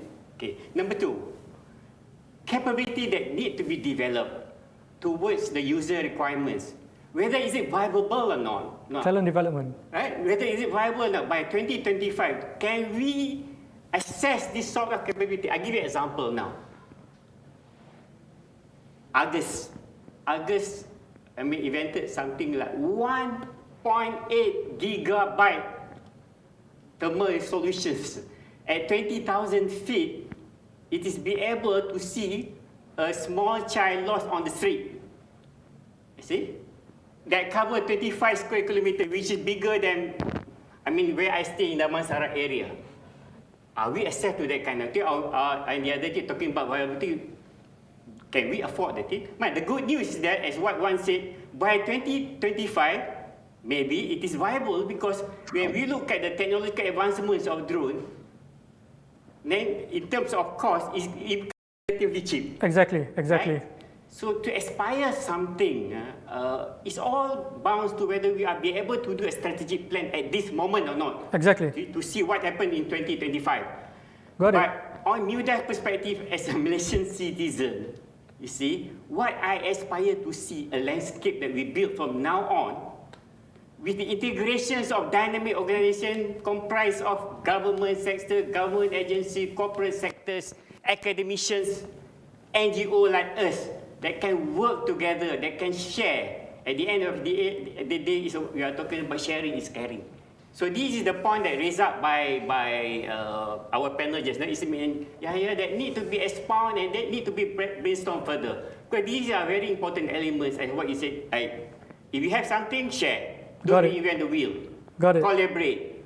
Right? And now we are looking at the features, the capabilities of the drones can do a multifunction kind of thing. Let's optimize it. Got it. Okay. At the end of the day, you will be able to see a value enhancement with the cost reductions that can fulfill the user requirements.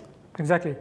All right. I think before I summarize what Dato shared, I think I want to get a few seconds from Ismay and Izwan. So 2025, Ismay, will we be able to see a drone flying over your office in, wherever you're at? Izwan, do you think a drone delivery is going to happen within the next 5 years? What do you think? I think drone is inevitable. We like it or not. So we have to be prepared for it. And then secondly is, I think we have to also understand the notion that eventually the world will move towards autonomous, whereby human jobs will be taken away. So we have to be prepared for that. For example, later on, subsequently, I think even drones will be self-flying. Now we're already talking about self-driving cars on the road, level 3, level 4, level 5, with AI coming in. Eventually, AI will take over drones. In terms of us, Malaysian, having sustainable Malaysian-made drones for global market, I think that is quite a challenge because, like just now, Dato' General also mentioned, Izwan also mentioned, there's a lot of regulatory issues that we need to resolve. Certifying an aircraft is not straightforward, especially if we want to sell it to state-owned operators, SAO, and then we want to put in for military use and all that. Of course, there's bodies like DGTA, so you need to be certifying all this process.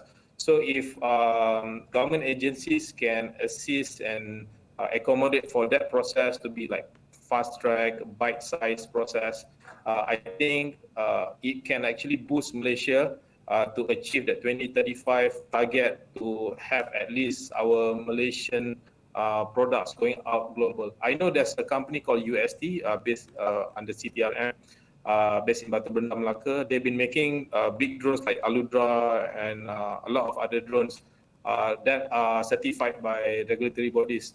But they are targeting much on the military market, where else on the civilian market, consumer market, it's where these other drone players in Malaysia, we are actually trying to connect the dots, and what is missing here is certification. Take, for example, we build a drone, we go to SIRIM, say, hello SIRIM, can you certify a drone for us? They said they can certify building block components, but not the entire drone. So if we can pool our resources together, both government, private, industry, all together, universities as well, probably take one of the certification agency like SIRIM, straight to the point. SIRIM will put out all the standards, and then we can just send in for certification. Boom, we will have a certified product, of course, with the help of people like CAAM and other agencies as well. I think if we can do this ASAP within these 2-3 years, we will definitely see 2-3 months. 2-3 months. Sorry, 2-3 months. So we definitely would be able to see proudly made in Malaysia drones ready for global market. All right. Thank you, Izwan. 2025. I think Izmir already summed up most of the things that I would like to say. So he took out the spark from me, so I can watch what he said. But just a small input from there. In terms of, as I mentioned during the DroneTech Day, I think maybe Farhan, you can recall what I mentioned before. I believe most of the technologies are already available.